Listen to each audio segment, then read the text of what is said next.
एदसे चरित्र केले नारायणे एदसे चरित्र केले नारायणे एदसे चरित्र केले नारायणे सांगता बुधनी राखिता सांगता बुधनी राखिता एदसे चरित्र केले नारायणे एदसे चरित्र केले नारायणे सांगता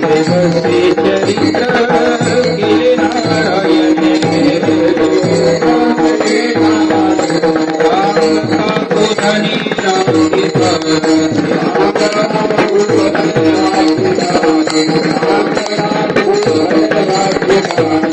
माझी वाणी तुझे बनी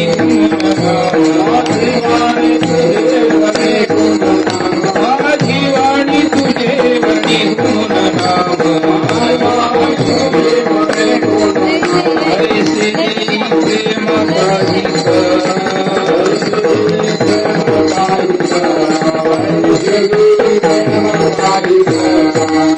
शुंभ साईने यशोदे अनंती शुंभ साईने यशोदे अनंती पुढे ही बहुत करणे आहे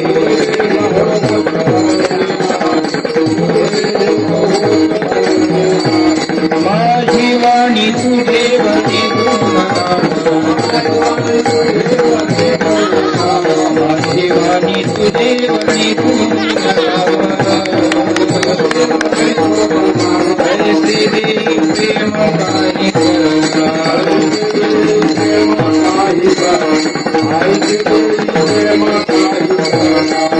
अरे तुका मनी तुका मनी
एदसे चरित्र केले राम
ये जसे चरित्र केले नारायणे, ये जसे चरित्र केले नारायणे, रांगता गोदने राखिता हे सोंग सारिले या रूपे अनंते बहुते करणे आहे तुका मने धर्म संस्थापने केला नारायणे अवतार, माझी वाणी तुझे वर्णी गुणनाम, ऐसे देई प्रेम काही कळा विठ्ठल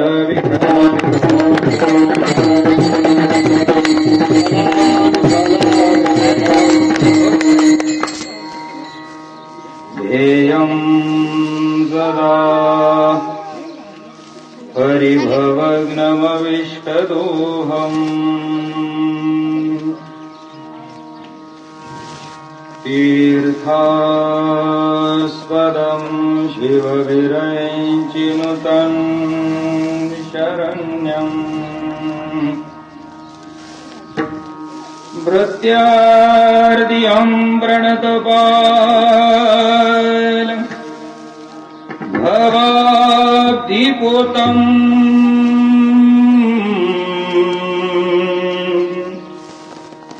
वन्दे महापुरुषते चरणारविन्दम्,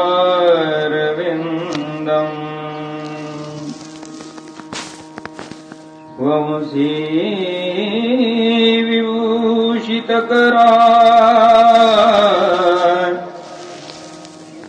नवनीरदाभा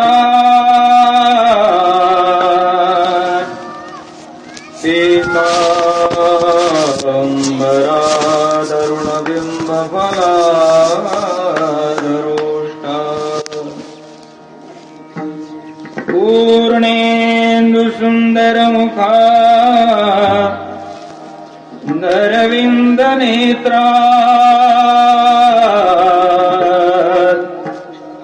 कृष्णात् परं किमपि तत्त्वमहं न जाने,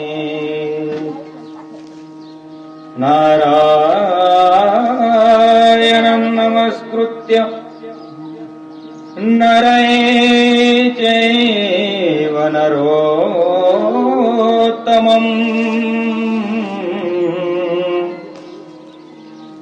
देवीं सरस्वतीं व्यासम् ततो जयमुदीरयेत्।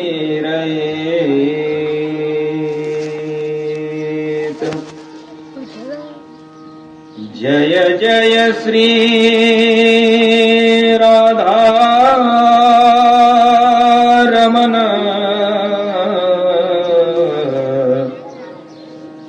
जय जय नवल किशोर,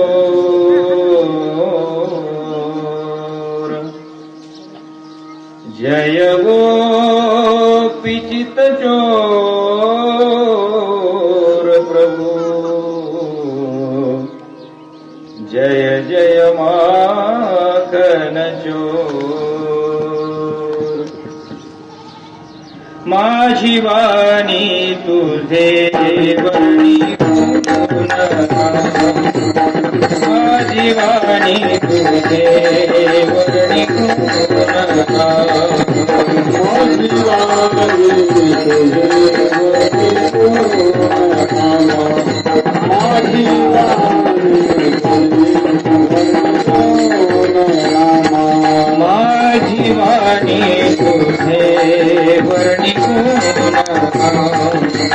माझी वाणी तुझे वर्णी गुण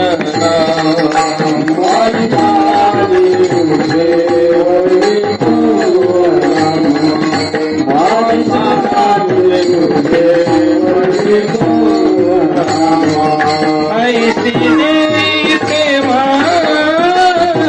काही कळा ऐसी देवी प्रेमा काही कळा माझी वाणी तुझे वर्णी माझी वाणी तुझे वर्णी गुण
तुल्यवेगं चितेन्द्रियं बुद्धिमतां वरिष्ठं वातात्मजं वानरयूथमुख्यं श्रीरामदूतं शरणं प्रपद्ये.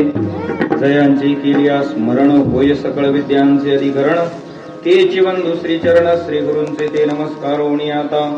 ये जसे चरित्र केले नारायणे रांगता बोधने राखीत आहे. हे सोंग सारिले या रूपे अनंते पुढे हे बहुते करणे आहे तुका म्हणे धर्म संस्थापने केला नारायणे अवतार. माझी वाणी तुझे वर्णी गुणनाम ऐसे देई प्रेम काही कळा विठाल.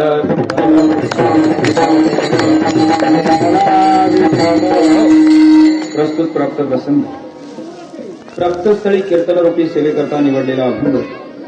अखिल कोड ब्रह्मांड नायक अखिल गुणनिधी निधान रुक्मिणी प्राण संजीवन भक्तवत्सल श्री पंढरीश पांडुरंग परमात्म्याचे निस्सिम भक्त एकनिष्ठ भक्त वैराग्य मूर्ती संत श्रेष्ठ जगदवंदनीय जगद्गुरु श्री संत तुकाराम महाराज यांच्या प्रतिभा शैलीतून आविष्काराला आलेला पाचवा वेद म्हणजे जगद्गुरु तुकोबरायांची गाथा. त्या गाथा या ग्रंथातील कालाच्या प्रसंगावरती घेतला जाणारा हा उत्कृष्ट गोड चिंतनीय 3 चरणाचा अभंग आज प्रतिपाद्य सेवेकरता निवडलेला आहे. आता तुम्ही म्हणा महाराज या ठिकाणी तो चरण 4 आहे. हा बाळक्रीडेतील अभंग आहे. या अभंगाचे मूळचे चरण 3च आहेत. हे जसे चरित्र केले नारायणे रांगता बोधने राखीत आहे. हे रूप सारिले या रूपे अनंत हे सोंग सारिले या रूपे अनंते पुढेही बहुते करणे आहे तुका म्हणे धर्म संस्थापने केला नारायणी अवतार. असा हा मूळचा 3च चरणाचा अभंग गाथ्यामध्ये आपल्याला वाचायला मिळतोय. पण बाळक्रीडेतला अभंग असल्या कारणास्तव आपल्या वारकरी संप्रदायामध्ये या अभंगांना माझी वाणी तुझे वर्णी गुणनाम ऐसे देई प्रेम काही काळा हे ध्रुपद लावण्याची परंपरा ही प्राचीन काळापासून संप्रदायामध्ये चालत आलेली आहे. आणि म्हणून मूळतः 3 चरणाचा अभंग पण या ठिकाणी ध्रुपद धरून 4 चरणाचा अभंग आज या ठिकाणी प्रतिपाद्य सेवेकरता या काल्याच्या कीर्तन रूपी सेवेकरता निवडलेला आहे. विठाल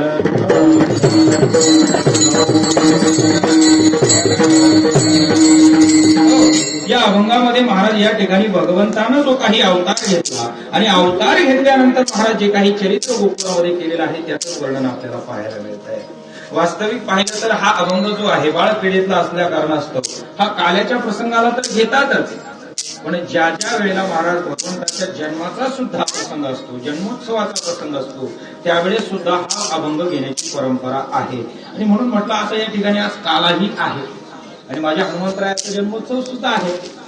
या दोन्हीचं अवचित्य साधून हा सप्ताह चालत आलेला आहे.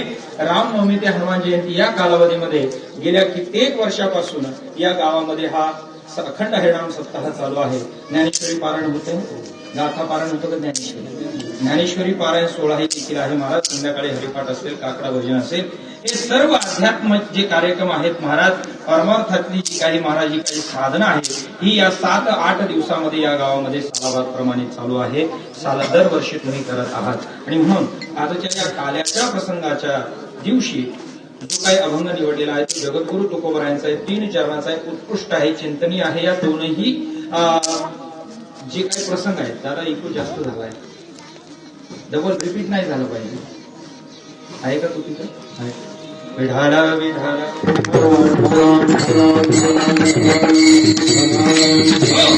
भगवंत या मृत्यू लोकामध्ये अवतार कशासाठी घेतो याचंही वर्णन या अभंगाच्या माध्यमातून आपल्याला करता येईल. आणि ये जसे चरित्र केले नारायणे रांगता बोधने राखीत आहे. महाराज, चरित्र जे आहे भगवान श्री गोपाल कृष्णाचं जे काही चरित्र आहे त्या चरित्राचं सुद्धा वर्णन आपल्याला या अभंगाच्या माध्यमातून पाहता येईल. विठाल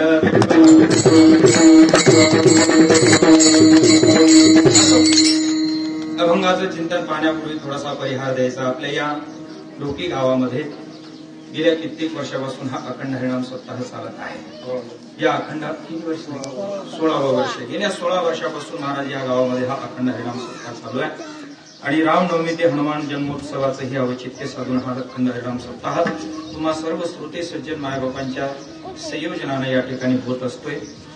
या गावातील जी काही थोर मोठी मंडळी आहेत महाराज, मग त्यामध्ये आमचे पोपटदादा असतील, स्वतः सरपंच भाऊ असतील, आणखी टाळकरी. आता सर्वांची नावं काय मला परिचित नाही आपला, कारण फक्त वर्षातून एकदाच परिचय होतो, एकदाच गाठ भेट होती, बरोबर आहे. मग ठराविक जे काही 2-3 आमचे बाबासाहेब दादा नरे असतील गावचे सरपंच आहे. आणि मला तरी वाटतं हे उभ्या महाराष्ट्रामध्ये पहिलं गाव असं असेल माझ्या अनुभवातलं बरं का, की ज्या ठिकाणी गावचे सरपंच टाळ घेऊन उभे आहेत. हे मला त्यांनी मला परत तारीख द्यावी म्हणून मी या ठिकाणी हे कौतुक करत नाही. पोपट दादा सरपंच किंवा गावातला जो पुढारी आहे ना, तो आमच्या कीर्तनाला कधी येतो माहितीये का? सगळ्यात शेवट. विठोबा रखमायचा आवाज त्याच्या कानावरती गेला का मग साहेब येऊन बसणार पुढं. बरं, सगळे लोक इतके वारकाने कीर्तन ऐकतात, मग आल्यानंतर जिथं जागा असणार तिथं बसणार नाही, पुढे येऊन बसणार महाराजाच्या. तो शब्द मी वापरत नाही महाराज. ही आतापर्यंतची आमची अनुभवातली स्थिती आहे. हा आतापर्यंतचा आमचा अनुभव आहे दादांनो.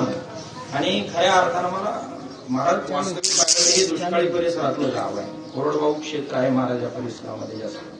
पण तरी सुद्धा महाराज या क्षेत्रामध्ये आल्यानंतर एक वेगळं समाधान. या ठिकाणी आल्यानंतर मंदिर असेल, सावली असेल, तुम्ही हा सर्व समाज महाराज इतक्या लवकर आमच्या समोर एवढी माणसं येतच नाही. निम्म कीर्तन झालं तर मग पब्लिक येत असते. तर चला असू द्या, काही अडचण नाही. तुम्ही सर्वजण आलात, सर्वप्रथम मी तुम्हाला सर्वांना शतशः धन्यवाद देतो. कारण वक्ता तो वक्ता नो हे श्रोतेने मी असं म्हटलेलं आहे महाराज. जर श्रोते नसतील तर वक्त्याला कवडी किंमत नाही महाराज. आणि म्हणून वक्त्यांच्या चरणावरती अगोदर मी सर्वप्रथम विनम्र अभिवादन करतोय. त्याचप्रमाणे या ठिकाणी जमलेले सर्व टाळकरी, सर्व वारकरी, सर्व माळकरी, सर्व आध्यात्मिक क्षेत्रातली जी काही अध्वर्य असतील या सर्वांच्या चरणी विनम्र अभिवादन करतो. त्याचप्रमाणे या ठिकाणी माझी काही छोटे छोटे बंधू सुद्धा टाळ घेऊन उभे आहेत. त्यांना फक्त एक विनंती करतो, तुम्ही इथं माझ्या पाठीमागे, म्हणजे गडबड करणार नाही. या सगळे इकडे. तेव्हा त्या दोघांचं लक्षच नाही काय चाललं काय घेऊन. हा बारीक नाही, चांगले जोडा कुठूच तर वाजवा, काय अडचण नाही, मला सगळं चालतं. वाघ पीत नाही मी, खात पीत नाही, मस्त राहील. या ठिकाणी छोटेसे बाळगोपाळ सुद्धा टाळ घेऊन उभे आहेत. काही माझ्या माता भगिनी सुद्धा महाराज या ठिकाणी टाळ घेऊन उभे आहेत. विनिकरी बाबा असतील, ज्यांना महाराज चालता येत नाही ते सुद्धा महाराज आज या कीर्तनासाठी उपस्थित आहेत. खरोखर यांना शतशः धन्यवाद द्यावे. कारण महाराज ज्यांना चालता येत नाही, ज्यांना डोळे दिलेत, हात दिलेत, पाय दिलेत, ताकद दिली, ते महाराज घरात मोबाईलमध्ये फोटो घालत बसले असते. ही सत्य परिस्थिती. आता ज्यांना महाराज असो, काय जास्त काय आपल्याला टाळ्याचं कीर्तन आहे, मला थोडं प्रसंगावरती बोलणं गरजेचं आहे. अवांतर काय मी जास्त बोलणार नाही. पण महाराज हा जो धर्ममंडप आहे ना, या धर्ममंडपामध्ये जे काही शिक्षण आपल्याला मिळतं महाराज, ते शिक्षण तुम्हाला दुसऱ्या कुठल्याही शाळेमध्ये मिळणार नाही. आणि या मंडपामध्ये जे शिक्षण तुम्हाला मला प्राप्त होतंय ना दादांनो, हे शिक्षण आहे, हे आपल्याला कधीही लयाला येत नाही. आपली ऊर्ध्वगतीच होणार महाराज या शिक्षणामध्ये, बरं का. मग कोणतंही असू द्या महाराज, या ठिकाणी आल्यानंतर एखाद्या वक्त्यानं महाराज एखाद्या शूरवीराचं चरित्र सांगू द्या, एखाद्या भगवंताचं चरित्र सांगू द्या, एखाद्या संतांचं चरित्र सांगू द्या, एखाद्या आता सध्या कार्यरत असणाऱ्या पुढाऱ्याचं सुद्धा चरित्र जरी सांगितलं महाराज, पण त्याचा जर बारकाईने जर अभ्यास, चिंतन केलं, आढावा जर घेतला महाराज, तर ते चरित्र आपल्याला कधीही अधोगतीला नेणार नाही. आणि त्याच्याच पाठी फक्त एकच व्यासपीठ आहे की जे आपल्याला ऊर्ध्वगतीकडे नेत आहे, चांगले विचार देत आहे. आणि ते व्यासपीठ कोणतं असेल? हे वारकरी संप्रदायातलं हे कीर्तन, ही नारदाची गादी आहे. दुसरं कोणतंही व्यासपीठ नाही. विढाल बाकीचे व्यासपीठ भरपूर असतील महाराज, व्यासपीठांना कमतरता आहे का? आता सध्या पहा ना महाराज, गावगाव व्यासपीठ आहे की नाही? सगळीकडे प्रचार सभा चालू आहे. मग ते व्यासपीठ महाराज तुम्हाला उद्धाराला घेऊन जाणार आहे का? नाही महाराज. आता बोलावं वाटत नाही महाराज. मग खऱ्या अर्थानं बाकीची जी व्यासपीठ आहेत ती जर पाहिलं नाही, ही तरुण पिढीला लयाला देतात. क्षमा मागून बोलतो मी काही लोकांची. कारण महाराज हे जे बाकीचे व्यासपीठ आहेत ना महाराज, हे व्यासपीठ गाजवण्यासाठी, समाज गोळा करण्यासाठी काही गोष्टी, काही प्रक्रिया केल्या जातात. घरी गाड्या पाठवल्या जातात, आयता रोजही दिला जातो, खाण्यापिण्यासाठी सेपरेट पैसेही दिले जातात. मला सांगा, तो फुकटचा आलेला पैसा कारणी लागतो का? जेवढी तरुण पिढी महाराज या ठिकाणी या प्रचार सभेच्या कालावधीमध्ये बिघडत असेल, तेवढी तरुण पिढी दुसऱ्या कुठल्याही कालावधीत बिघडत नाही, असं वैयक्तिक माझं मत आहे. मला कुणाला जड जाईल वैयक्तिक बारकाईने अभ्यास करा दादा होतो. मला इथं कुणाचं महाराज राजकारण करायचं नाहीये. मला या व्यासपीठाबद्दल बोलायचंय. बाकीची व्यासपीठं तुम्हाला लयाला नेतील, पण हे व्यासपीठ तुम्हाला कधीही लयाला नेणार नाही. या व्यासपीठावरून तुम्हाला मिळतील ते चांगले संस्कारच. इथं महाराज तुम्हाला रुपये भेटणार नाही, पैसा भेटणार नाही. कारण हे संपत्तीचं, लालसेचं महाराज व्यासपीठ नाही. बाकीच्या ठिकाणी तुम्हाला लालसा दाखवली जाईल, लालच दिलं जाईल, तिथं ओरडायला लावलं जाईल, बाकीच्या गोष्टी करायला लावल्या जातील महाराज. पण महाराज या व्यासपीठावरती मात्र तसं कधीही घडत नाही. आणि म्हणून सध्या जर आपल्याला पिढी घडवायची असेल, मुलांना जर सुसंस्कृत करायचं असेल, तर मला तरी वाटतं या व्यासपीठा इतकं श्रेष्ठ दुसरं व्यासपीठ नाही. विठाला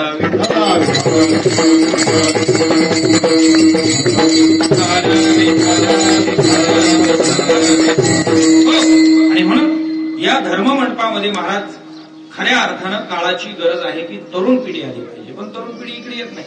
पण आता माझ्यासमोर बसलेले सगळे टोपी फेट्यावालेच आहेत बिचारे तरुण. आता हे दादा आले, आता यांच्या घरी मी कार्यक्रम केला होता, त्यांना आवडतं कीर्तन, मला ते प्रत्येक कार्यक्रमाला हजर असतात. आता हे एक आहे, अजून हे 2-4 बसलेत लेकर. बाकीचे गावात एवढे तरुण आहेत का?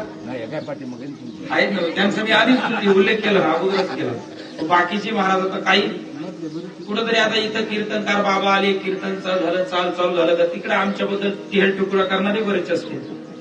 काही लोकांचे महाराज काय तरुण पिढीच्या डोक्यात घुसले घेऊन कीर्तनावाला बाबा दिसला, फेट्यावाला धोत्र्यावाला दिसला रे दिसला का त्यांची तळपायाची आगच मस्तकाला जाते. काय तू वैर आहे का त्यांची आम्ही का बांध करतो? आम्ही वर्षानुवर्ष भेटत सुद्धा नाही दादा हो तुम्हाला. वर्षातून येतो, एक कीर्तन सेवा करतो, निघून जातो. कुणाचं वाकडं नाही, देणं नाही, घेणं नाही, बांध पुरत नाही, चोऱ्या करत नाही, माऱ्या करत नाही, लांड्या लबड्या करत नाही, कधी कुणाचं मनही दुखवत नाही. तरी सुद्धा काय वैर असेल महाराज लोकांबद्दल लोकांचं काय कळत नाही. महाराज बरोबर आहे की नाही? ही अनुभवाची बोल आहे, अनुभवाची बोल आहे. रस्त्यानं जर चाललो ना, आता समजा मी इथून समजा आता रस्त्यानं पाय चाललो, आणि जर या आता हा कुचरवटा म्हणतात याला, तुमच्याकडे काय म्हणतात? पार, कुचरवटा, आणखी बरेच नाव आहेत त्या वाट्याला. चला द्या, आता मी जास्त सांगत. आणि इथं जर महाराज जर 1-4-10 नमुने बसलेले असले, ते काय मला जय हरी घालतील का? प्रेमानं बोलतील का माझ्याशी? नाही महाराज. त्यांच्या डोक्यामध्ये ते प्रेम आणि जय हरी काही परमार्थ घेणं काय बुवा, आज कुणीकडे निघाल, ही भाषा असते. आणि हे अनुभवलंय म्हणून बोलतोय. अनुभव आले ना ते या जगात, ही सत्य परिस्थिती आहे दादा. आणि मग महाराज तेवढ्यावरती थांबत नाहीत. आज कोणत्या गावाला कोळपायचं? आता कोळप काय आता मी तर काय कधी अजून शेतात कोळप धरलेलं नाही. आता इथं आल्यानंतर लोक म्हणतात आता आज कोणचं गाव कोळप. आता याला कोळप न म्हणतात का काय? आता हा त्यांच्या त्या बुद्धीचा दोष आहे, हा बुद्धीचा त्यांच्या तिथं काहीतरी चांगला गुण आहे, हे काय मी या ठिकाणी सांगू शकत नाही. तसं होता कामा नये दादा. जर आता आपल्याला जर पिढी घडवायची असेल, जर तुम्हाला मी अगोदर सांगितलं, जर तुम्हाला तरुण पिढी सुसंस्कृत करायची असेल ना, एकमेव व्यासपीठ आहे आणि ते व्यासपीठ म्हणजे ही नारदाची गादी आहे, हे कीर्तन मंडप आहे, हा धर्म मंडप आहे. आणि म्हणून मला या ठिकाणी येताना आपले तरुण मुलं मुली आपण कीर्तनाला आणली पाहिजे. नाही वर्षभर आपण, आता आम्ही तर वर्षभर फिरतोय, आपल्याला संधी कधी आहे? वर्षातले हे 8 दिवस, बरोबर आहे की नाही? इतर वेळेस तुम्ही ज्ञानेश्वरी वाचता का? ठराविक आहे बोटावर नाही वाचत असते. इतर वेळेस तुम्ही संध्याकाळी हरिपाठ करता का मावले हो? करता का हरिपाठ तुम्ही संध्याकाळी? काय करायचं हरिपाठ करून? महाराज पुण्य वाढलं तर उगाच स्वर्गातून रथ येईल ना न्यायला आम्हाला, बरोबर ना? बरोबर का? आता काही जणी म्हणतील महाराज आम्हाला वाचता येत नाही, मग नातवाला वाचायला लावायचा, मुलाला वाचायला लावायचा, ऐकायचं आपण. संध्याकाळचे 15-20 मिनिटं हरिपाठासाठी दिले पाहिजे, कारण तुम्ही जर हरिपाठ केलं तर मुलं हरिपाठ करतील. तुम्ही जर महाराज तिथं जर नुसतं महाराज कामामध्ये मग्न राहिलात आणि मुलांना संस्कार द्यायचे विसरला तर कसं काय महाराज मुलांना संस्कार लागतील? हे कुणाचं का? आता फक्त समाज फक्त बोंबलायला सुरुवात करतो. काय? समाज बिघडला, समाज बिघडला, समाज, बरोबर का नाही? प्रत्येकाच्या मुखामध्ये एवढं, तरुण पिढी बिघडली आणि समाज बिघडला, तरुण पिढी बिघडली आणि समाज बिघडला. मला एका प्रश्नाचं उत्तर द्या, समाज म्हणजे कोण? दादा काय उत्तर आहे आपल्याकडे दुसरं? समाज म्हणजे कोण? समाज म्हणजे आपणच आहे. मग समाज बिघडला म्हटल्यानंतर नेमकं कोण बिघडलंय? मी पण तुमच्यातलाच आहे बरं का. मी अगोदर माझ्याकडे हात करतो, बरं दुसऱ्याला एखाद्याला राग यायचं तसं व्हायला नको. समाज बिघडला म्हणजे कोण बिघडलंय नेमकं? आपण. कारण आपण ज्यावेळेस दुसऱ्याकडे एक बोट करतो ना, बाकीची 3 बोटं आपल्याकडे असतात. एक बोट दुसऱ्याकडे केल्यावर 3 बोटं कुठं असतात? म्हणून महाराज समाज सुधारायच्या भानगडीत पडू नका तुम्ही, अजिबात नाही. अगोदर काय करा, स्वतः सुधारा. आपल्या पायातली चप्पल आपल्याला बरोबर येते का नाही याच गोष्टीचा महाराज प्रत्येकाला विचार करायचा. आणि तुमच्या घरापासून संस्कार द्यायला सुरुवात करायची महाराज. अगोदर घरातला जो मोठा करताय तो सुधारला पाहिजे. त्यांना अगोदर महाराज या ठिकाणी धर्ममंडपात आला पाहिजे, त्यांना कीर्तनाला गेलं पाहिजे. तो पहिले 2 दिवस कीर्तनाला, तिसऱ्या वेळेस महाराज त्याच्या बायकोला इच्छा होईल आपणही कीर्तनाला जाऊ. 2 दिवसापासून हे जात आहेत, नेमकं भानगड काय? 4थ्या दिवशी महाराज त्या ठिकाणी बायको येईल, 5व्या दिवशी मुलाला सुद्धा इच्छा होईल. बाबा आणि आई 5 दिवस झाले कीर्तनाला जात आहे, नेमकं काय चाललंय हो तिथं? येईल का नाही 5व्या दिवशी मुलगा? 5व्या 6व्या दिवशी जर तो जर आला महाराज या धर्ममंडपामध्ये आल्यावर एखादं वाक्य चांगलं घेऊन जाईल का नाही? एखादं चांगलं वाक्य घेऊन जाईल आणि कदाचित महाराज त्याच्या जीवनाची महाराज त्या ठिकाणी ऊर्ध्वगती होईल त्या एका वाक्यामुळे. माझ्या मातोश्रीचं फक्त एक वाक्य मला इतकं भावलं की मी आज या नारदाच्या व्यासपीठावरती उभा आहे. पोपटदादा, ज्या वेळेस गावामध्ये सांगूनच जातो आता मी, महत्वाचं आहे दादा, कारण कीर्तन म्हणजे दुसरं काय नाही, कीर्तन म्हणजे हेच आहे, आपल्याला चांगले संस्कार, ही काळाची गरज आहे. ज्या वेळेस 10वी शाळा सोडल्यानंतर महाराज मी भाजीपाल्याची मार्केटिंग करत होतो. रोजचे 100, 150, 200 रुपये कमवून आणायचे महाराज. बिकट परिस्थिती, खायला अन्न भेटत नसायचं. कोणत्या काळामध्ये शेती नाही, जमीन नाही, काही नाही, घर नाही. आई वडिलांनी महाराज 6 महिने घातलेले महाराज. अशा परिस्थितीमध्ये लहानाचं मोठं केलं, 10वी पर्यंत शिक्षण केलं. मी भाजीपाल्याची मार्केटिंग करत होतो. गावामध्ये गणपती उत्सवामध्ये नवीनच त्या ठिकाणी सप्ताहाचं आयोजन केलं, ज्ञानेश्वरीचं पारायण आणि संध्याकाळी हरिपाठ कीर्तन. माझ्या मातोश्रीनी त्या ठिकाणी मला जवळ घेतलं, बोलावलं आणि म्हणे भाऊ तुला आता या ठिकाणी काय करावं लागेल, ज्ञानेश्वरीच्या पारायणाला बसावं लागेल. मी म्हटलं अरे आका ते, मी आक्का म्हणतो बरं गायला, प्रेमानं आक्का म्हणतो, आका ते मला जमणार नाही. म्हटलं मी कधी वाचलेलं नाही, ज्ञानेश्वरी कधी पाहिलेली नाही, उघडलेली नाही. ते संस्कृत श्लोक असतात, ती प्राकृत भाषा, ती काही मला वाचता येणार नाही. नाही म्हणे तू तिथं जाऊन बस. 10वी पर्यंत शाळा शिकल्यानंतर तुला वाचता मोठा शहाणा मला शिकवायला लागला. आई अंगठी वाजवाय, तू जाऊन बस म्हणे, ज्ञानेश्वरी घेऊन बस. महाराज वाचन करतील, तू नुसतं बोट फिरव, पण तुला ज्ञानेश्वरी पारायणाला जावंच लागणार आहे. नाही बाकीचं. पण मी म्हटलं मी 100, 200, 150 रुपये रोज कमवतोय. आणि त्यावेळेस म्हणजे 12-13 वर्षापूर्वी 100-150 रुपये रोज म्हणजे भरपूर होत होता. आता 500 कमी पडतात. पण त्यावेळेस महाराज सेंटरिंग कामाला 70 रुपये रोज होता. मजुराला किती? 70 रुपये. मी स्वतः ते काम केलेलं आहे. गौंड्याच्या हाताखाली मी सिमेंट काढून दिलेलं आहे महाराज. त्या सगळ्या कष्टातून मी पुढे आलेलो आहे. आणि मग महाराज त्या 70 रुपये रोज गौंड्याच्या हाताखाली होती, पण मला मार्केटिंगमध्ये 100, 125, 150 रुपये रोज मिळायचं. मी म्हटलं आई, अरे आका म्हटलं हे 100-150 रुपये माझ्या 8 दिवसाची मूर्ती तुला काय आहे की नाही? बोलताना महाराज त्यावेळेस आता बाल वय म्हटलं, मी पटकन बोलून गेलो, तुला काय डोकं बिक आहे की नाही म्हणलं. 1000-1200 रुपये मूर्ती म्हणलं, काय ते पारायणापाशी ते मला माहित नाही. पैसे बुडाले तरी चालतील, मला तुझ्याकडून या 8 दिवसामध्ये 1ही रुपयाची अपेक्षा नाही, पण तुला ज्ञानेश्वरीच्या पारायणाला बसावंच लागणार. म्हटलं काय करावं, म्हटलं मला जमणार नाही. आणि मग शेवटी महाराज आईनं गयावया केली, भाऊ तू घरातलं सुद्धा काही काम करू नको, कारण पूर्वीच्या काळात काम भरपूर असेल. गवत आणायचं गायना, संध्याकाळी शाळेतून आल्यानंतर सरपण वगैरे आणायचं. आता हे बालपणी, आता आपलं बालपण ज्यांच्या हाताखाली गेलं आपल्या आई वडिलांच्या, आपल्याला माहिती आहे महाराज, जर नाही करावं तर नळी दुमती व्हायची, दांडा पावड्याचा असायचा किंवा टिकावाचा असायचा महाराज. हे मांड्या पोटरे लाल हिरे निरे लावायचे महाराज. आता आताच्या तरुण पिढीला हे अजिबात नाही. सर्व लोकांच्या उलट्या हातावर मार खाल्लेली माणसं आहेत आम्ही, म्हणून या व्यासपीठावरती आहे महाराज. आता सर्व लोकांनी मारलं तर महाराज लगे आई बाप कोणते सर आहेत ते? माझ्या मुलाला मारलं. मी कोण आहे? तू कोण आहे बाबा? काय कवडीची किंमत नाही तुला गावामध्ये, तू काय त्या सरावरती महाराज त्या ठिकाणी रुबाब गाजवतो? मग अशा कालावधीमध्ये महाराज आईनं मला सांगितलं, बाबा तू मला या 8 दिवसामध्ये 1 रुपया देऊ नको, मार्केटिंगला जाऊ नको, घरातलं सुद्धा काही काम करू नको. तरी मी ऐकला, कारण पहिल्यापासून रगेल ना, पहिल्यापासून कसा रगेल स्वभावाचा आहे. म्हटलं अजिबात जमणार नाही, मी अजिबात पारायणाला जाणार नाही, मला जमणार नाही. शेवटी महाराज माझ्या आईच्या डोळ्यामध्ये पाणी आलं.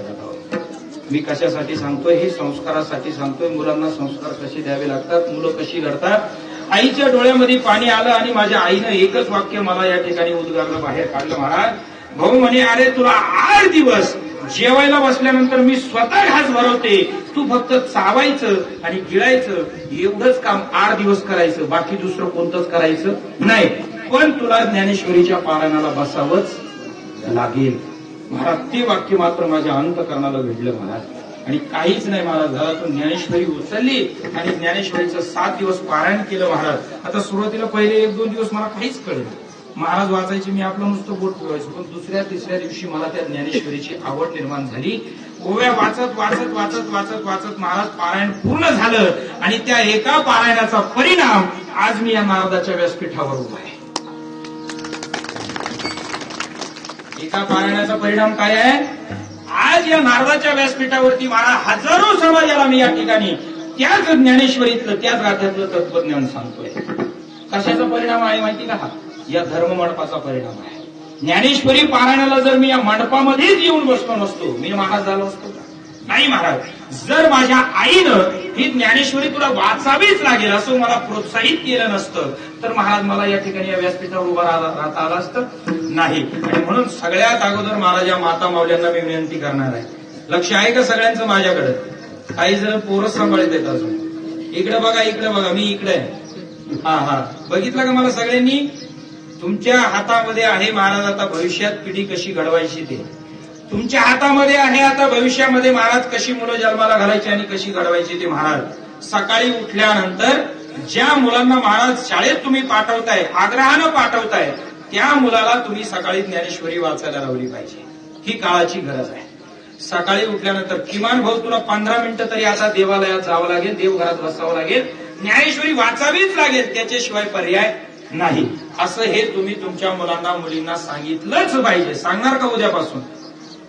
सांगणार का? आता म्हणा त्याला काय होतं, आता बाबा आजचे दिवस आहे, उद्या कुठं तुमच्या घरी पाहायला येणार आहे? नाही महाराज काळ. आता तुम्ही म्हणाल महाराज आमच्याकडे ग्रंथ नाही, मला एक फोन करा. तुमच्या घरी ग्रंथ देण्याची जबाबदारी माझी. फ्री तुम्हाला माझ्या वतीनं मी ग्रंथ देईन. फक्त पण ते तो ग्रंथ तुमच्या घरी आल्यानंतर रोज त्या ग्रंथाचं पारायण झालं पाहिजे याची गॅरंटी तुम्ही मला द्यायची. बरोबर आहे? ग्रंथ देण्याची जबाबदारी माझी. नाही तर इथं पोपटदादा गावचे सरपंच आहे, यांना सांगा ज्ञानेश्वरी आणून द्या. त्यांना जेवढे पैसे लागतील तेवढे मी माझ्या स्वखर्चाला पैसे पोहोच करा. काही अडचण आहे? आता काही अडचण आहे? फुकट ग्रंथ भेटणार आहे तुम्हाला. काही अडचण आहे ज्ञानेश्वरीचं पारायण करायला लावायला? नाही. माता भगिनी तुम्हाला काही काम नाही ना? ज्या 50च्या पुढे गेल्यात त्यांनी नातवाला हात धरून बसवायचं, ज्ञानेश्वरी वाच, मला ऐकायची म्हणायची. तुम्हाला वाचता येत नाही पण मला ऐकायची. काय म्हणायचं तुम्ही? मला ऐकायची, तुला 15 मिनिटं वाचन करावं लागेल. हे संस्कार जर तुम्ही तुमच्या तरुण पिढीवर आज दिले तर भविष्यामध्ये महाराज कुठंतरी तुम्हाला हरभरं पाहायला मिळेल. काय? त्यांचं जीवनही हरभरं पाहायला मिळेल आणि सगळीकडे हरित क्रांती सुद्धा पाहायला मिळेल. आता चालू वर्षी महाराज कशी परिस्थिती आहे आपली? याला कारणीभूत कोण आहे? बोलत चला, पटकन बोला, मला बोलल्याशिवाय जमत नाही. कोण आहे कारणीभूत? पाऊस न पडण्याला कारणीभूत कोण आहे? कीर्तनकार आहेत का तुम्ही? आपण सर्वजण आहेत. मी सुद्धा आपण सर्वच जण आहे महाराज. आपण सर्वच जण महाराज त्या ठिकाणी ज्या भगवंतानं आपल्याला देवे दिला देह भजना गोमटा आणि तो या झाला फाटा बाधिकेचा महाराज. ज्या गोष्टीसाठी भगवंतानं देह दिला आपल्याला त्या गोष्टी आपण करायलाच तयार नाही महाराज. भगवंताचं नामस्मरण घेतलं पाहिजे, भागवत वाचला पाहिजे, गाथा वाचली पाहिजे, ज्ञानेश्वरी वाचली पाहिजे. त्या भागवतामध्ये भगवंताचं चरित्र आलंय, उल्लेखनीय वर्णनीय चरित्र आहे महाराज.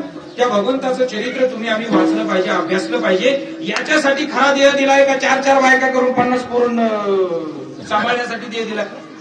सांगा ना महाराज. ही जी लयाला चालली नाही ही पिढी महाराज, याच्यामुळे महाराज या ठिकाणी पाऊस पडत नाही. नीती भ्रष्ट झाली लोकांची. नीतिमत्ता राहिली नाही महाराज. ताईला ताई आणि आईला आईच म्हणायला तयार नाही सध्या जगतामध्ये. ही सत्य परिस्थिती आहे. आणि म्हणून कीर्तन प्रवचन ऐकण्यापेक्षा महाराज अगोदर आपण या ठिकाणी सुधारलं पाहिजे. आणि मला तरी वाटतं आपल्यामुळे, आपल्या स्वतःच्या वागण्यामुळे आपल्या घरावरती कुठलाही विपरीत परिणाम न होऊ देणं हाच खरा परमार्थ आहे. किंवा आपल्यामुळे आपल्या गल्लीतल्या कुठल्याही कुटुंबावरती विपरीत परिणाम न होऊ देणे हाच खरा परमार्थ आहे. याही पुढे जाऊन सांगू महाराज, आपल्यामुळे आपल्या संपर्कामध्ये जेवढे काही जीव असतील त्या प्रत्येक जीवाला कुठलीही हानी न पोहोचू देणं हाच खरा परमार्थ आजच्या काळात जोपासायची गरज आहे. विठ्ठल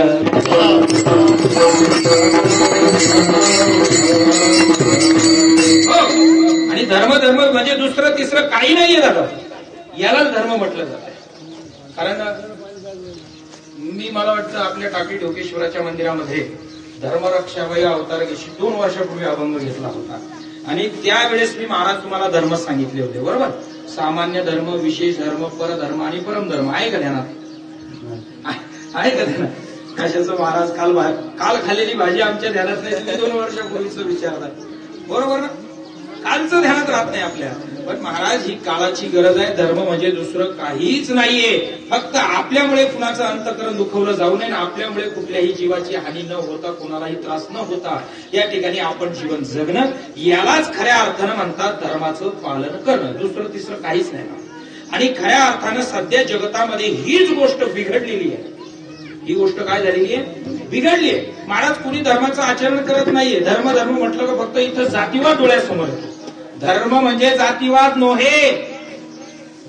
धर्म या शब्दाची व्याख्या जात नाही, हे डोक्यात असू द्या दादा.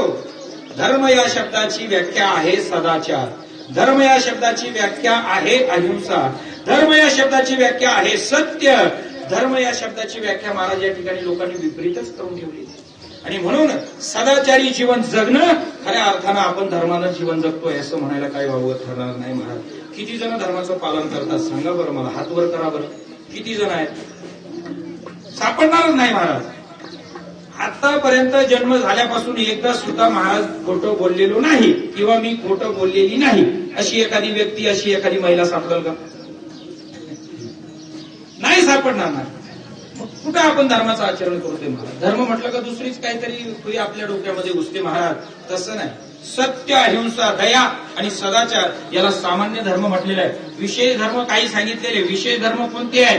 स्वामी काज, गुरु भक्ती, पितृवचन, सेवावती हे विशेष धर्म आहे. परधर्म आणि परमधर्म महाराज. परमधर्म कोणता आहे? बाकीचे धर्म जर आपल्याला नाही कळाले पण किमान परमधर्म आपल्याला कळायला पाहिजे. आणि तो परमधर्म करण्यासाठी खऱ्या अर्थानं भगवंतानं आपल्याला हा देह दिलेला आहे. विठ्ठल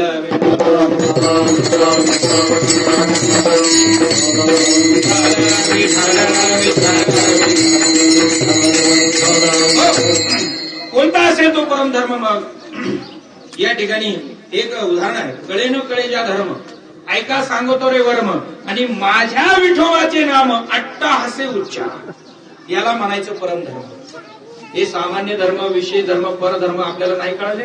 परमधर्म शेवटचा, अतिशय महत्वाचा. कळे न कळे ज्या धर्म, ऐका सांगतो रे वर्म. धर्म ज्याला कळत नाही त्या मग वर्म सांगतायत. तुकोबरायांचा अभंग आहे. माझ्या विठोबाचे नाम अट्टाहासे उच्चार. अट्टाहासे म्हणजे काय? तुम्हाला त्या ठिकाणी महाराज शक्ती खर्च करता येईल तेवढी करा. दुसरे काम बाजूला ठेवा, पण माझ्या पांडुरंगाचं, माझ्या विठ्ठलाचं, माझ्या भगवंताचं, माझ्या परमात्म्याचं नाव घेतल्याशिवाय कधीही राहू नका. हा खऱ्या अर्थानं मोठा परमधर्म आहे. मग मला सांगा, आता उद्यापासून आपण सर्वांनी हा धर्म केला पाहिजे की नाही? केला पाहिजे. उद्यापासून का आजपासूनच केला पाहिजे. लोक कीर्तनात बसल्यावर सुद्धा करतील. आता आम्ही सांगितलं ना, विठ्ठल विठ्ठल भजन होईल त्यावेळेस टाळी वाजवा, मुखानं नामस्मरण घ्या. नाही घेत महाराज. त्यांनी ते घरून येतानाच तोंडाला ते फेविक्विक लावलेलं असतं. उघडतच नाही महाराज. टाळी अजिबात नाही. जसे हात आहे असे, जसे बांधून आणले, जसे कालच पुण्याच्या एरोड्याच्या जेलमधून सुटलेत आणि इथं आणून बसवले. तिथं पोपटदादांनी, सरपंच भाऊनी. अशी गंमत आहे सगळ्यांची. घेतच नाहीत महाराज. बाबा बरोबर आहे ना? खरं बोलतोय ना मी? खोटं बोलतोय? सत्य परिस्थिती आहे. बघायचं का आता अनुभव? विठ्ठल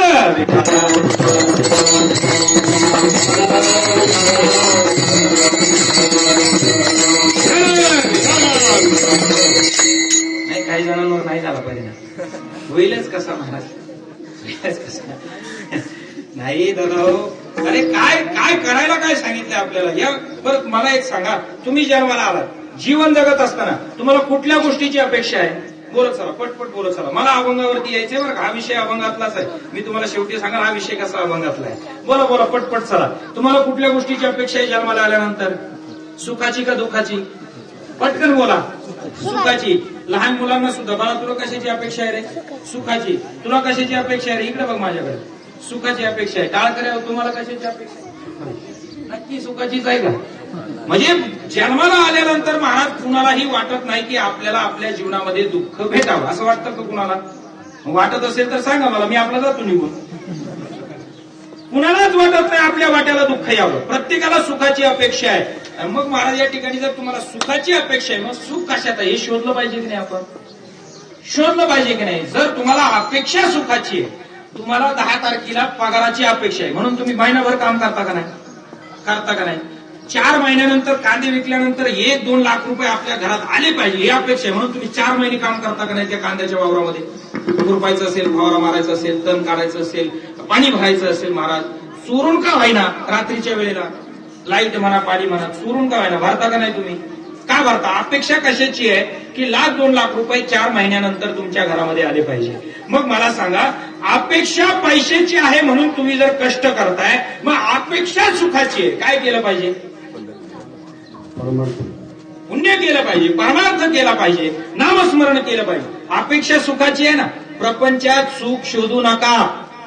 4 ताळी बंगला बांधला, 4 चाकाची गाडी दारामध्ये आली म्हणजे सुख आहे असं अजिबात डोक्यात ठेवू नका. योग्य त्या वयामध्ये लग्न झाले, मुलं झाले म्हणजे सुख आलंय असं अजिबात डोक्यात ठेवू नका. या प्रपंचातली कुठलीही वस्तू, कुठलीही गोष्ट तुम्हाला सुख देणार नाही, सिद्ध करून देतो महाराज तुम्हाला. ऐका मार काय नाही, सगळे ऐका, सगळे ऐका. बाबा बायकोत सुख आहे का?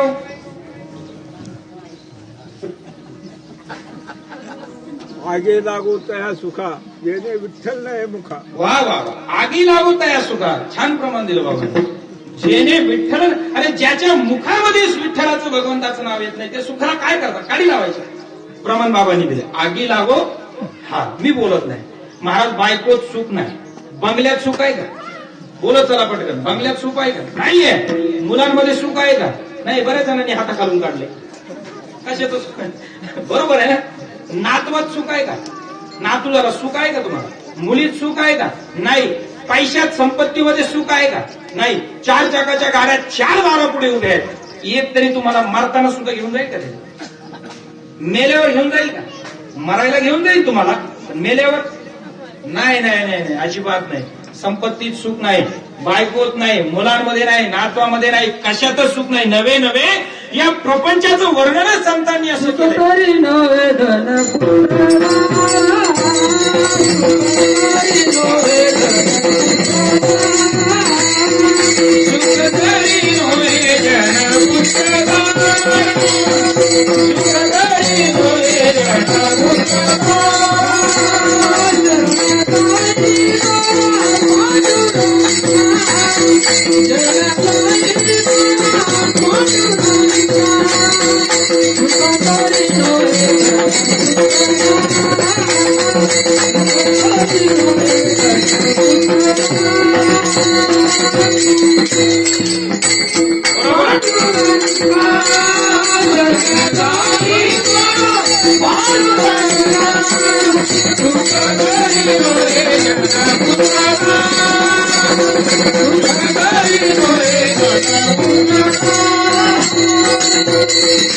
माझ्यापेक्षा छान प्रमाण दिलं आणि सगळं एकाच प्रमाणात सांगितलं. सुख तरी नोहे धन पुत्र दारा. बरोबर ना? धनात सुख नाही, पुत्रात सुख नाही, दारा म्हणण्यामध्ये महाराज हा संपूर्ण समाज धरायचा. आपल्या जवळच्या माणसाकडून आपल्याला सुख भेटल अजिबात इच्छा करायची नाही. भावापासून सुख भेटतं का? बांध कोरल्यावर तो पहिला दांडा घेऊन आपणच पळतोय. भावा सुख भेटत नाही महाराज. विठाला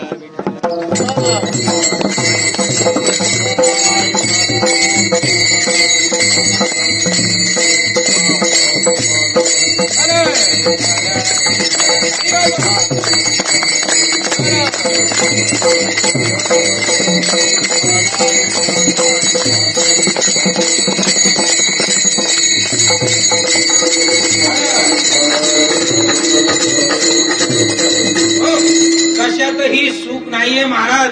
याही पुढे जाऊन सांगायचं झालं ना महाराज, या ठिकाणी प्रत्येक जण जीवन जगत असताना महाराज स्वार्थासाठी जीवन जगतोय. कशासाठी जीवन जगतोय? फक्त आणि फक्त स्वार्थासाठी. तुमचे आप्तेष्ट असू द्या, नातलग असू द्या महाराज, तुमच्याकडे काहीतरी काम अडलेलं आहे त्यांचं, म्हणून त्या ठिकाणी ते जीवन जगतात आणि आपलं आपलं म्हणतात महाराज. अन्यथा महाराज दुसरं कोणतंही कारण नाहीये. आणि म्हणून या समाजाच्या नादी लागू नका, प्रपंचाच्या नादी लागू नका, संपत्तीच्या, गाडीच्या, माडीच्या, कशाच्याच नादी लागू नका. तुम्हाला जर सुखाची अपेक्षा आहे ना, तर महाराज एकच गोष्ट तुम्हाला करावी लागेल. तुम्हाला फक्त संतांची चरण धरावे लागतील आणि त्या पंढरीश पांडुरंग परमात्म्याला शरण जावं लागेल महाराज. सुखालागी जरी करशी तळमळ, तरी तू पंढरीशी जाय एक वेळ. काय म्हटलंय? फक्त एक वेळ. एक वेळ पंढरपूरला महाराज जन्माला आल्यानंतर फक्त संत सांगतात, एक वेळेस तरी पंढरपूर आपण डोळ्याला पाहिलं पाहिजे. आता बसलेले बरेच असतील महाराज, त्यांना पंढरपूरच माहित नसेल. आता आमचे दादा पोपटदादांनी सांगितलं मला गेल्या वर्षापासून, म्हणजे मी महिन्याची वारी चालू केली. शतशः धन्यवाद महाराज त्यांना. आता आमची वर्षातून एकदा होती बरं का, खरं सांगायचं, पायी वारी महाराजांबरोबर. तर तुम्ही महिन्याची करता म्हणजे तुम्हाला धन्यवाद द्यावे. आता बसलेल्यापैकी मला सांगा बरं, पंढरपूरला जाऊन आलेले किती आहेत?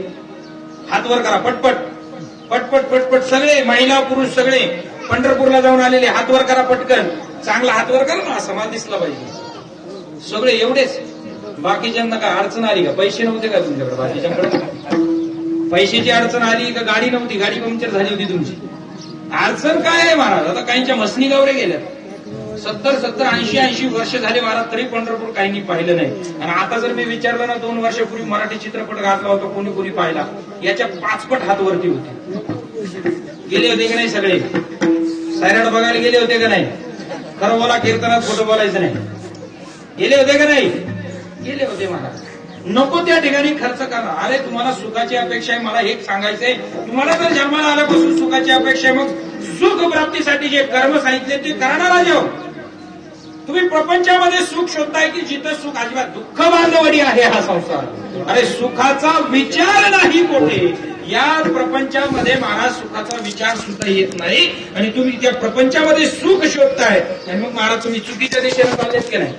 चुकीच्या दिशेनं चालू आहे. मग आपल्याला सुख पाहिजे ना महाराज. सुखरूप आयसा तुझ्या कोणी माझ्या पांडुरंगाचा.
महाराज तुम्ही आळंदीचे आहात?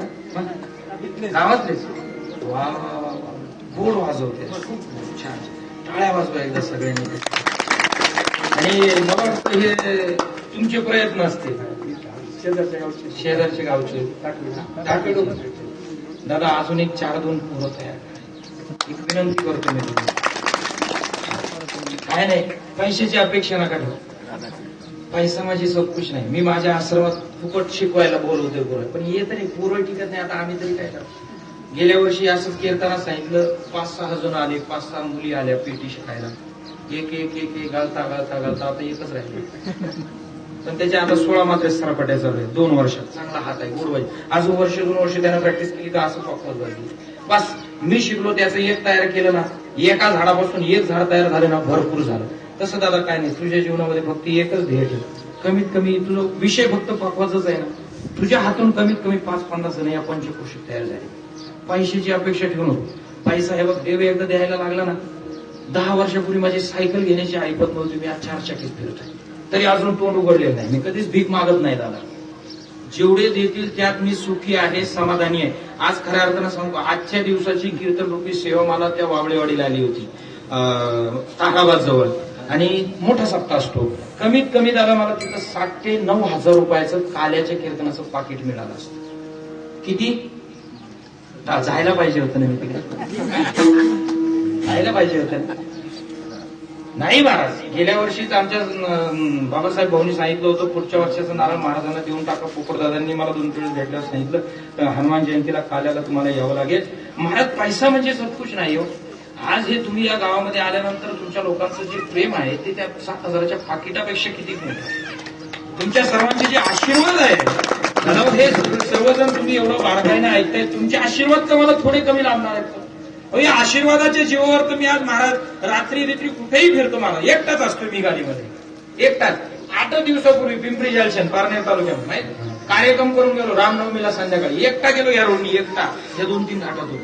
अजून महाराज 5 वर्ष झाली गाडी चालवतोय, अजून महाराज सुई काटा सुद्धा टोचलेला नाही. हे सगळं तुमच्या आशीर्वादाचंच फळ आहे, हे परमार्थाचंच फळ आहे. हे अपेक्षा करत नाही त्याचं फळ आहे. आणि म्हणून महाराज अपेक्षा करू नका, परमार्थातेनं महाराज देव भरपूर देतो, भरभरून देतो महाराज. कुठल्याही गोष्टीची देव महाराज ज्यानं चोच बनवली तो चारा बनवतोय, हे ध्यानात ठेवायचं. आपल्याला दुसरं काही लागत नाही महाराज. जीवन जगत असताना चांगले कपडे भेटले आणि 2 टाइम पोटभर जेवायला भेटलं, लोकांचं प्रेम भेटलं, त्या आशीर्वादावर माणूस जीवन जगू शकतो महाराज. आणि म्हणून या तुमच्या सगळ्यांचं प्रेम जे आहे ना, म्हणून मला महाराज या ठिकाणी यावं लागतं. मी पैशाच्या पाठीमागं पळणारा माणूस नाही दादा, पैशाच्या पाठीमागं पळायचं नाही, एवढाच मंत्र जोपासायचा. मी माझ्या बरोबर त्या कथेला एक मुलगा होता मांडवगण फराट्याला, तुझ्यासारखाच गोड हात, तरुणच लहानच मुलगा, त्याला सुद्धा तेच सांगितलं, पैशाच्या पाठीमागं पळू नको, तुझी जी कला आहे ती समाजात दाखव, पैसा तुझ्या पाठीमागे. आणि म्हणून महाराज या ठिकाणी यांना सहकार्य करा. 4-2 विद्यार्थी तुमच्या गावातले असले ना, पाठवा त्यांच्याकडे. वेळ असेल रविवार शनिवार, आता सुट्टीचे दिवस आहे, शिबिर भरवा, त्यांच्याकडून शिकवा. कारण एक आता हे तुम्ही 4-2 जण दिसतायत मला टाळ घेऊन, तुम्ही गेल्यावर मी पुन्हा पुढे कीर्तन करायचं सांगा बरं मला. पुन्हा सांगा माझ्या कीर्तनात चाल कोणी म्हणायची, मीच म्हणायची का? 4-2 तयार झाली पाहिजे मी. आता ठीक आहे, इथं दिसते यांना टिकवलं पाहिजे. भजन ज्यावेळेस तुमच्या गावामध्ये असेल, मुलं कशी तयार करायचं सांगतो मी, ऐका तुम्हाला. तुमच्या गावात भजन असलं का, प्रत्येकानं गाडीवर 1-1 मुलगा टाकून न्यायचा याच्यातला, 1-1. आणि तिथे गेल्यानंतर त्याला एक पहिले महिना 2 महिने 4-6 महिने फक्त टाळ वाजवायला लावायचं, बरोबर लक्ष देऊन. टाळ वाजवायचं झालं का मग त्याला म्हणायची इच्छा होईल. आणि टाळ वाजवत असताना तो तुमच्या मागे हळूहळू भजन म्हणणार असेल. म्हणायची इच्छा झाली की मग त्याला एखादा अभंग पानावर लिहून द्यायचं, त्याला म्हणायचं हा अभंग वेडा वाकडा जसा चुकल तसा म्हण, पण म्हण. त्याला म्हणायचं नाही तू चुकला ग बस, तुम्ही चुकला ग बस म्हटले की महाराज ते टाळ टाकू द्या, हा तुमचा टाळ, हे तुमचं. तो परत महाराज त्या भजनाकडे रुकून सुद्धा. आता हे मी अनुभवले बरं. मी लहानपणी शाळेत जात असताना मला भजनाची आवड, मी भजनाला जायचो. आमचे एक भास्कर आहेर नावाची एक व्यक्ती आहे, दादा तुमच्यासारखी वयस्कर व्यक्ती आहे, पण त्या व्यक्तीनं माझा टाळ चुकला म्हणून माझ्या गुडघ्यावर टाळ हाणला होता. शेजारी बसले असं टाळ हाणला गुडघ्यावर. आता तुम्ही विचार करा हाडावरती टाळ कसा लागला असेल. मला डोळ्यात पाणी आलं होतं माझ्या. शिकायची मला इच्छा होती, मला राग नाही आला त्याचा, कारण ते मला रोज गाडीवर घेऊन जात होते. म्हणलं फुकट यायचे फुकट जायचं, राग यायचं काय करा. मग महाराज तो टाळ हाणला, पण महाराज परिणाम असा झाला मला भजन यायला लागलो 4-6 महिन्यामध्ये. आणि म्हणून तुम्ही सुद्धा तुमचं सुद्धा कर्तव्य आहे. तुम्ही भजन करताय ना, तुमच्या घरातला एक भजनी तयार करावा एवढीच माझी इच्छा. लोकांची नका नेऊ, तुमच्या घरातलंच नाही. विठ्ठल कुठे विषय चालला होता आपला, कोणती साल म्हटलं होतं आपण, सुखरूप ऐसा तुझ्या कोणी सांगा माझ्या पांडुरंगाचा. आम्ही कुठे जाऊ द्या मी जागेवर, बरोबर आहे. हे प्रमाण त्या ठिकाणी दादांनी दिलं होतं, हे प्रमाण मी गायलं, त्याला 2 साली लावलं. सुख जर तुम्ही या मृत्यू लोकांमध्ये शोधत आहात ना, तर सुख महाराज तुम्हाला दुसरीकडे कुठे नाही. सुखरूप ऐसा तुझ्या कोणी सांगा माझ्या पांडुरंगासारखा तो. अरे त्या पांडुरंगाचं नामस्मरण घेतल्याशिवाय, त्याच्या चरणाजवळ लीन झाल्याशिवाय महाराज तुम्हाला या ठिकाणी सुखाची प्राप्ती होणार नाही. आतापर्यंत संतांची चरित्र तुम्ही अभ्यासा. जगद्गुरु तुकोबराय महाराज सदेह वैकुंठाला गेले. कशामुळे गेले? ही श्रीमंती त्यांच्याजवळ कशामुळे आली? फक्त भगवान नामामुळे आणि भगवंताच्या चरणामुळे आलेली आहे. माऊली ज्ञानोबराय समाधी अवस्थेमध्ये आहेत, कशामुळे? फक्त त्या भगवान माझ्या जीवीची आवडीन पंढरपुरा नेईन. काय मग हे प्रमाण काय फक्त ऐकायचेच का? नुसती कीर्तनकारांनी यायचं 2-2 तास बोंबलायचं निघून जायचं. तुम्ही आपलं आहे तसे नळी कुंकली सोनारे निघून तिकडे गेले. परिवर्तन झालं पाहिजे महाराज. माझा एवढाच एक मुद्दा या ठिकाणी महत्वाचा आहे. परिवर्तन झालं पाहिजे. कीर्तन ऐकल्यानंतर आता 16 वर्षापासून महाराज इथं कीर्तन चालू आहे की नाही, 16 वर्ष आहे म्हणजे प्रत्येक वर्षी 8 कीर्तनकार तुमच्या गावामध्ये आले, बरोबर आहे. मग मला सांगा 16 वर्षामध्ये किती कीर्तनकार तुमच्या गावात आले टोटल? मुलांना काय सांगा रे, 16चा पाडा सूर्या की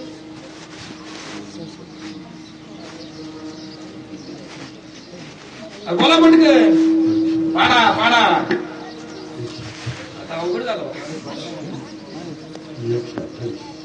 128 बरोबर आहे, बरोबर आहे का?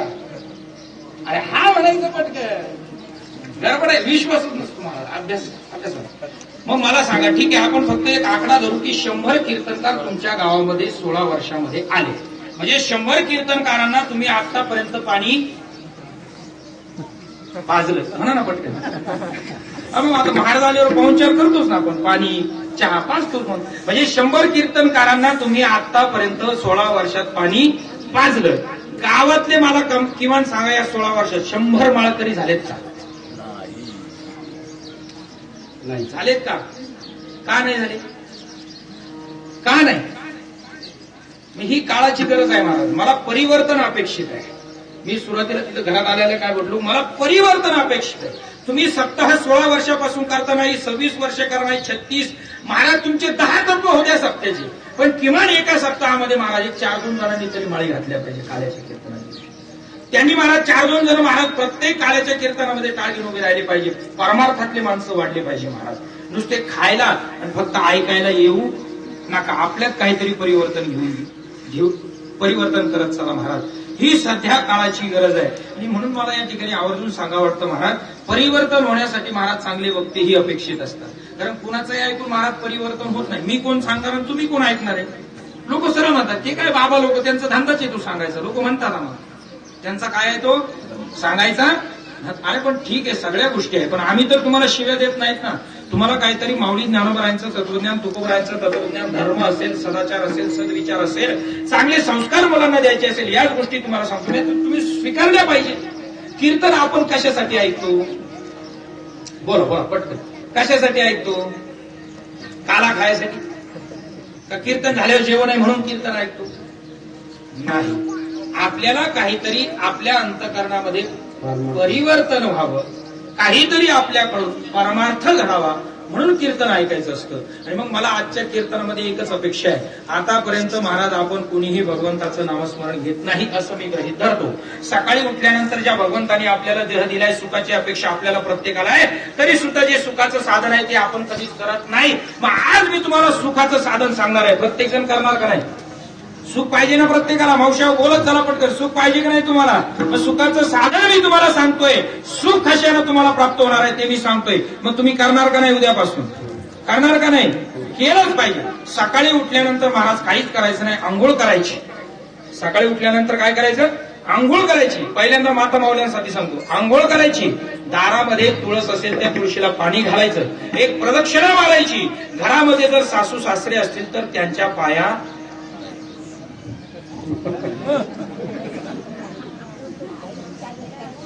चेहरेच पडले बाबा.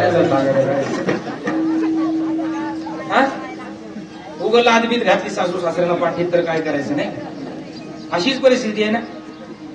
अरे महाराज मातरम पितरांचैव साक्षात प्रत्यक्ष देवता मत्वा गृही निवेशेत सदा सर्व प्रयत्नतः.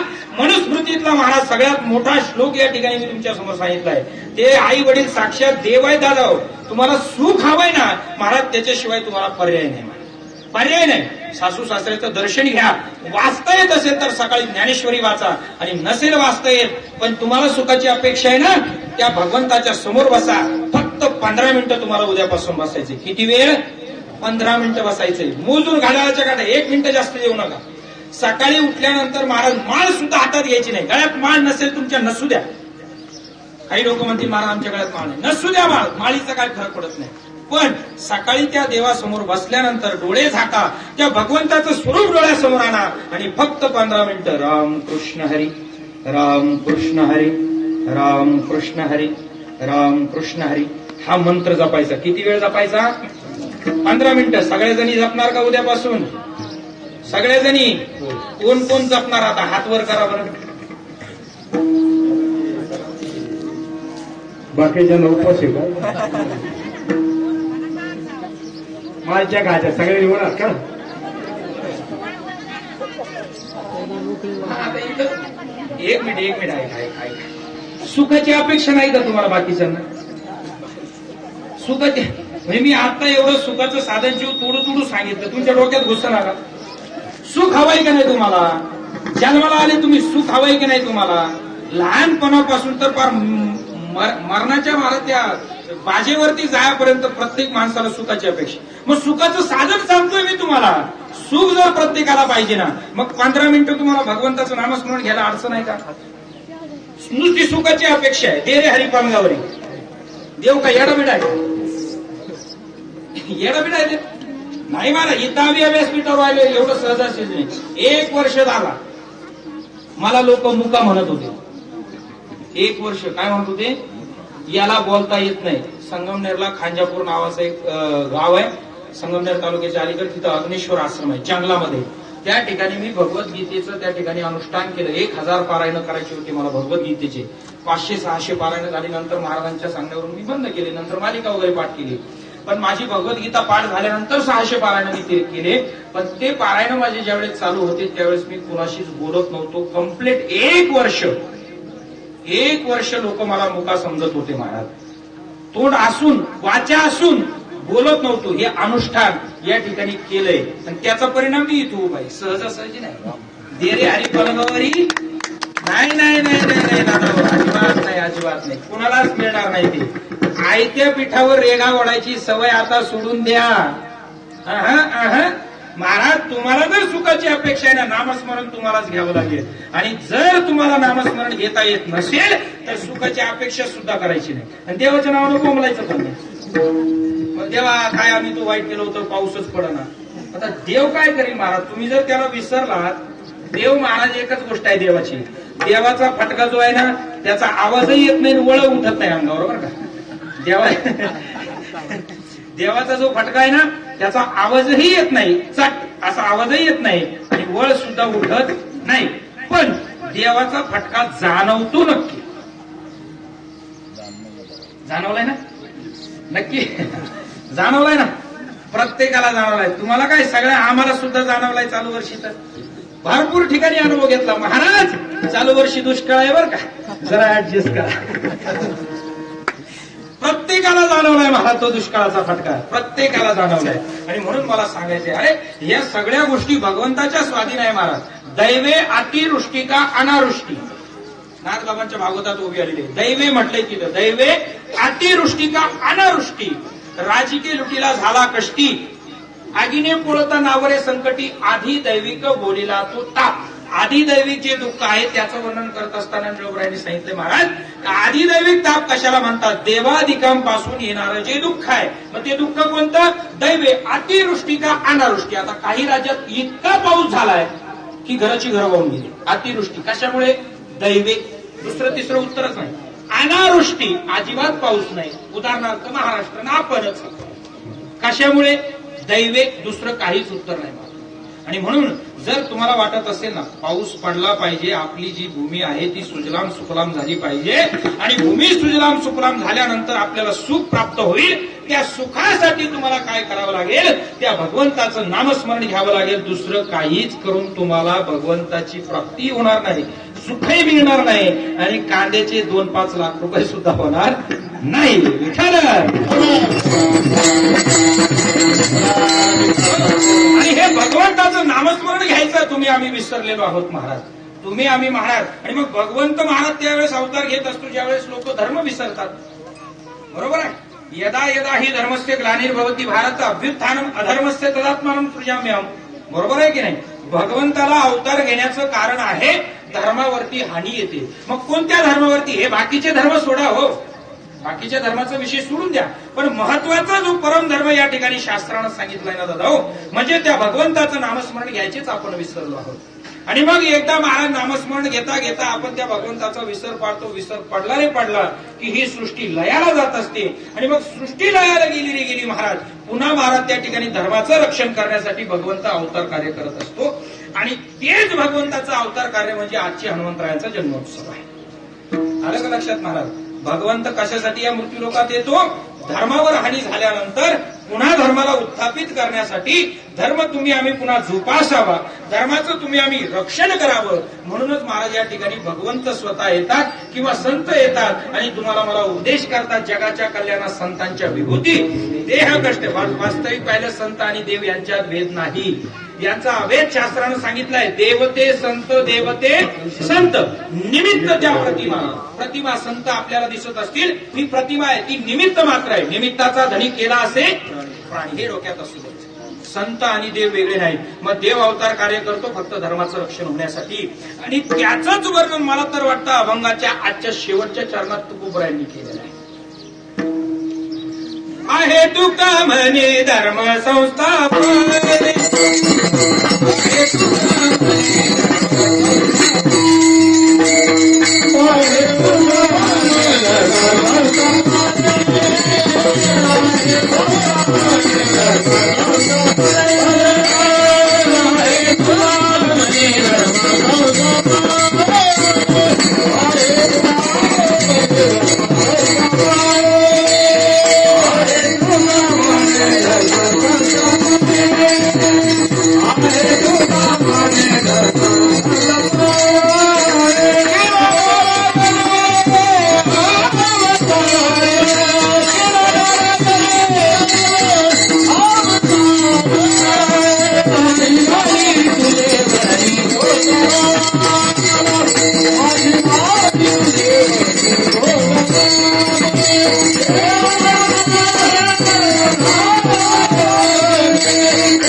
अभंगाचं प्रवेशद्वार आज आपण पाठीमागचं घेतलंय बरं का. कोणतं घेतलंय? आता बंगले सगळे, आता कलियुगात सगळ्या बंगल्याला 2-2 दार आहेत, काय 4-4 आहेत, 2-2 आहेत. म्हटलं आज पुढच्या दाराने जाण्याऐवजी मागच्या दाराने काय फरक पडतो? अडचण नाही ना काय? काय नाही. काही आता वरून खाली कीर्तन सोडण्याची परंपरा, आपण आज खाली वर गेले, काय फरक पडतो? अडचण काय नाही. कारण मी तुम्हाला अगोदरच सांगितलं, आजचा काल्याचा जरी प्रसंग असला तरी भगवान या ठिकाणी हनुमंतरायाचा जन्मोत्सव आहे. मग भगवंत या ठिकाणी अवतार कार्य घेतो, तो कशासाठी घेतो दादा? हो, तर धर्माचं रक्षण करण्यासाठी. आणि सगळ्यात मोठा धर्म कोणता असेल तर तो आहे महाराज या ठिकाणी. आपण त्या भगवंताला विसरता कामा नये. बस एवढं डोक्यात ठेवायचं. जे जे आपण करतोय महाराज, म्हणायचंच नाही मी करतो, म्हणायचंच नाही मी करतो. आपण म्हणतो मी एवढं काम केलं, मी तेवढं काम केलं, मी बंगला बांधला, मी माडी बांधली, महाराज मी या ठिकाणी गाड्या घेतल्या. अरे तू काहीच केलं नाही, तू फक्त निमित्त आहे. भगवंताची इच्छे व्यतिरिक्त काही होतंय का? मग मला या ठिकाणी काही प्रमाणात संतांची अशी वृक्षाची पाने हाले ज्याचे सत्ता, आणि राहिली हंता मग कुठे. आता या ठिकाणी झाडाचं पान जरी हालायचं असेल तर कुणाची आज्ञा घ्यावी लागते? भगवंताची. देखवी ऐकवी एक नारायण आणि तयाचे भजन. हे प्रमाण फक्त ऐकायचेच का? अरे आपल्या डोळ्यातून आपल्याला या ठिकाणी संपूर्ण जगत दाखवणारा भगवंतच आहे. आज या ठिकाणी मी कीर्तन सांगतो, हे ऐकवणारा सुद्धा भगवंतच आहे. नवे नवे तुम्ही आताच्या मालच्या खाणार आहात, ते पचवायचं सुद्धा तुमच्या हातात नाहीये. बोला, श्लोक सांगेल, गीतेमध्ये श्लोक आलेला आहे, पचाम्यन्नम चतुर्विधम. जे 4 प्रकारचं अन्न तुम्ही आम्ही ग्रहण करतो ना दादा, हो, ते अन्न पचवण्याचं काम सुद्धा भगवंत अर्जुनाला सांगतायत, मीच करतोय. भगवंताचं वाक्य आहे. म्हणजे खाल्लेलं अन्न जर आपल्या हातात नाहीये पचवण्याचं काम, खाल्लेलं अन्न पचवण्याचं काम जर आपल्या हातात नाहीये, बाकीच्या गोष्टी कसं काय तुम्ही म्हणता मी केलं, रामकं केलं, तमकं केलं, होऊ शकतं का? हे नाही. ही गोष्ट आपण विसरलोय दादा, की जे काही आहे हे सगळं भगवंत. ही सृष्टी तर भगवंताची आहेच.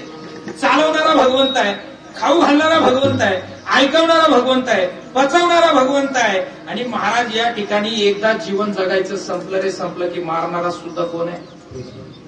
तोच आहे ना महाराज. विभूती योग 10वा अध्याय वाचा, कळेल महाराज भगवंतच काल रूपाने येतो आणि एकदा रे महाराज त्याचं कर्म संपलं की लगे फासा टाकणार. सर तुझे पैसे संपले, आता तिकीट आवडलं तुझं, आता तू कुठं जायचं? कुठं जायचं? तुझ्या कर्मानुसार स्वर्ग, नरक, देवलोक, इंद्रलोक, चंद्रलोक काय असेल ते, जसं कर्म असेल तसं. आणि म्हणून महत्वाचा मुद्दा दादा हो, एक गोष्ट डोक्यामध्ये असू द्या, जर तुम्हाला सुखाची प्राप्ती करायची आहे ना, तर तुम्हाला त्या भगवंताचं नामस्मरण घेणं गरजेचं आहे. आणि ते नामस्मरण घेतल्याशिवाय तुम्हाला सुखाची प्राप्ती होणार नाही. तुम्ही त्या भगवंताला विसरले, समजायचं भगवंत सुद्धा आपल्याला विसरणार आणि म्हणून दुष्काळ पडलेला आहे. मला हे ध्यानात ठेवा. तुम्ही एकदा त्या भगवंताचं भजन पूजन सुरू करा. त्या हरिद्वार ऋषिकेश का महाराज पाण्याला वैतागलेत लोक, वैतागले. त्या हरिद्वार ऋषिकेश बद्रीनाथ केदारनाथ तिकडे जा महाराज तुम्ही, पाणी महाराज 12 महिने नद्या वाहतात त्या लोकांच्या. का? कारण तिकडे महाराज साधू तपस्वी महात्मे आहेत. हिमालयामध्ये कित्येक साधू तपश्चर्या करतात महाराज. मग त्या साधूंच्या तपश्चर्याचं फळ आहे की महाराज या ठिकाणी महाराज सगळीकडे हरित क्रांती पाहायला मिळते. मग आपल्याकडे काय आहे महाराज? आपण तपश्चर्या तर करत नाही, पण साधू जर एखादा तपश्चर्या करत असताना त्याला तपश्चर्या करू देत नाही, इतके आपण बिलिंदर आहे.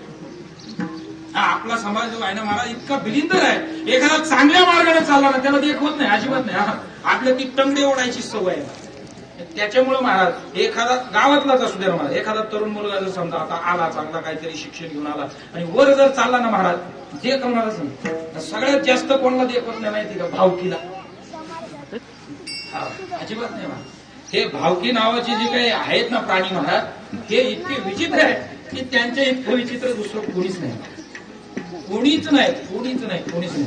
आणि म्हणून महाराज ह्याच गोष्टीमुळे महाराज आपणही काय करतो, आपण दुसऱ्याचा घात करायला गेलो रे गेले की पहिला घात आपला होत असतो. हे कधी ध्यानात ठेवा. आपण दुसऱ्यासाठी खड्डा खांदला की पहिली उडी आपल्याला टाकावी लागते, हे विसरता कामा नये. आणि आपण जर दुसऱ्याच्या झाडामध्ये महाराज एखादं जर सुखाचं आनंदाचं झाड लावलं ना महाराज, तर त्याची फुलं निश्चितच सुखाची आपल्या सुद्धा अंगणात पडल्याशिवाय राहत नाही. आणि म्हणून एक गोष्ट ध्यानात ठेवा दादा हो, वाईट चिंतू नका, वाईट बोलू नका, वाईट काही खाऊ नका महाराज. आणि करता आलं तर सकाळी उठल्यानंतर भगवंताचं नामस्मरण करा. आणि म्हणून तुम्हाला सांगतोय माता माऊली हो, तुमच्या मुलांना मुलींना हे संस्कार द्या. सकाळी उठल्यानंतर 15 मिनिटं तुम्हाला काय करायचं सांगितलंय मी? भगवंताचं नामस्मरण घेणार ना सगळेजणी? घ्या. दुसरं काय करू नका. काम तर आयुष्यभर करायचंय महाराज, फक्त 15 मिनिटं द्या सकाळी. आणि संध्याकाळी आता तुमच्याकडे थोडंसं काम सोपवतो. संध्याकाळी महाराज तुम्ही पुस्तक घेऊन बसायचं 15 मिनिटं. घरातले सगळे माणसं घ्यायची, बायका मुलं सगळी घ्यायची, फक्त 15 मिनिटं वेळ द्यायचा. एक छोटंसं हरिपाठाचं पुस्तक घ्यायचं आणि प्रत्येकानं संध्याकाळी घरामध्ये काय करायचा? हरिपाठ करायचा. 15 मिनिटं तुम्ही नामस्मरण करा आणि संध्याकाळी तुम्ही सगळ्यांना घेऊन हरिपाठ करा. पुढल्या वर्षी जर मला या गावकऱ्यांनी कीर्तनाला बोलावलंच तर मला तुमचा ह्या वर्षातला अनुभव स्वतःहून सांगायचा. मी सांगतोय म्हणून करू नका. तुम्ही अनुभव घ्या. तुम्ही नामस्मरण घ्यायला सुरुवात केली, तिथून पुढे तुमचं जीवन आतापर्यंत कसं आहे, इथून मागं कसं होतं. तुम्ही हरिपाठ रोज संध्याकाळी घरात करत आहात. हरिपाठ करायला लागल्यापासून आमच्या घरातलं वातावरण कसं बदललं याचा तुम्ही स्वतः अनुभव घ्या. पुढल्या वर्षी मला सांगा. आलो जगलो वाचलो मी तर सांगताल ना? सांगताल का? अनुभव घ्या, अनुभव घ्या. निश्चितच महाराज तुमच्या घरामध्ये कुणालाही आजार होणार नाही. निश्चितच तुमच्या घरामध्ये महाराज त्या ठिकाणी पैसा मुबलक मध्ये येईल. निश्चितच तुमच्या घरातले वाद, सगळ्यात मोठी शोकांतिका, भावाभावातले वाद, आईचे मुलांचे वाद, हे सगळे बंद होणार म्हणजे होणार. याचं कारण त्या नामस्मरणाची आणि त्या हरिपाठाची ती ताकद आहे. विठ्ठल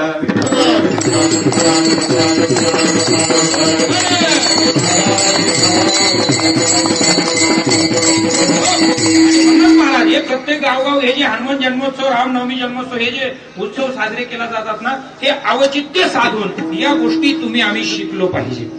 या गोष्टी तुम्ही आम्ही शिकलो पाहिजे महाराज. ही काळाची गरज आहे. आणि म्हणून या ठिकाणी आहे तुका म्हणे धर्म संस्थापने आणि केला नारायणी अवतार. त्या भगवंताला अवतार कार्य घेण्याचं कारण एकच, तुम्ही त्याला विसरलात. वेळोवेळी भगवंत आठवण करून देतोय आपल्याला, अरे मी सोडून दुसरं काही नाहीये. या ठिकाणी माझं भजन पूजन केलं तर तुम्ही माझ्या स्वरूपाला प्राप्त व्हाल. ज्ञानेश्वरीमध्ये गीतेमध्ये वर्णन आलेलं आहे. विठ्ठल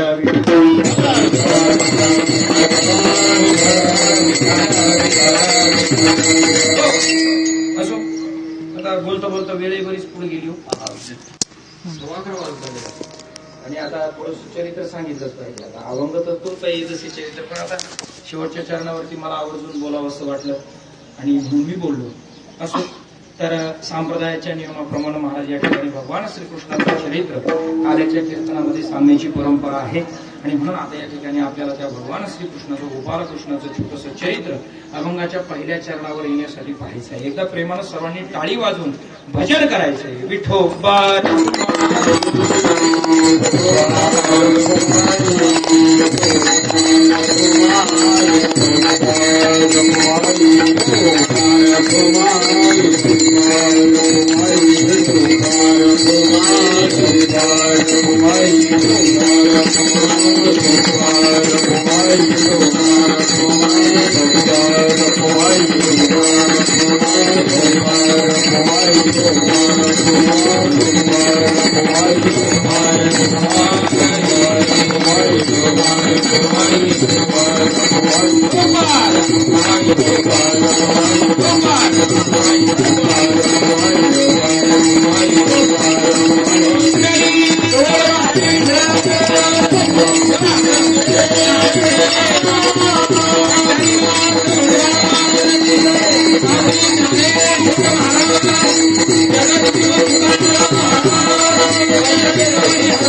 दसे चरित्र केले नारायणी रांगता गोदनी राखिता हे रूप सारिले हे सोंग सारिले या रूपे आणते पुढेही बहुते करणे आहे तुका म्हणे धर्म संस्थापने केला नारायणे अवतार. या अभंगावरती आपण यथामती यथा अवकाश या ठिकाणी चिंतन पाहण्याचा प्रयत्न केलेला आहे.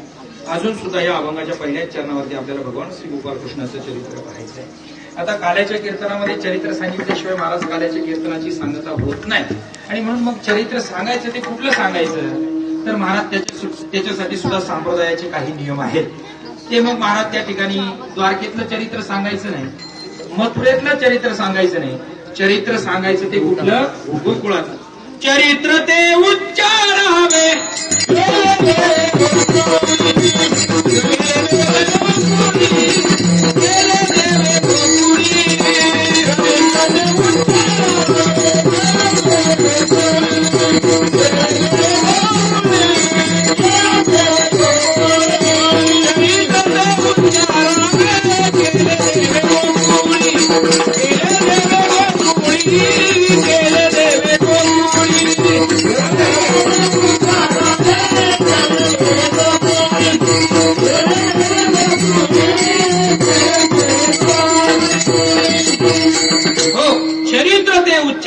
केले देवे गोकुळी. त्या गोकुळामध्ये महाराज ज्यावेळेस भगवंताचा जन्म वास्तविक पाहिलं तर मथुरेमध्ये झाला आणि कुठे झाला, कोणत्या हॉस्पिटलमध्ये झाला, त्यांच्या दवाखान्यात झाला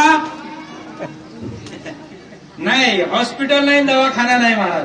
कुठं झाला, बंदी खान्यामध्ये, तुरुंगामध्ये, जेलमध्ये जन्म झालेला आहे महाराज भगवान श्री गोपाल कृष्णाचा. वसुदेव देवकीच्या पोटी महाराज 8वा अवतार भगवान श्री गोपाल कृष्णांचा झाला. पण महाराज त्या ठिकाणी वसुदेवाला भगवान श्री कृष्णाने सांगितलं, अरे नंदाच्या घराला मज नाही गोकुळाला,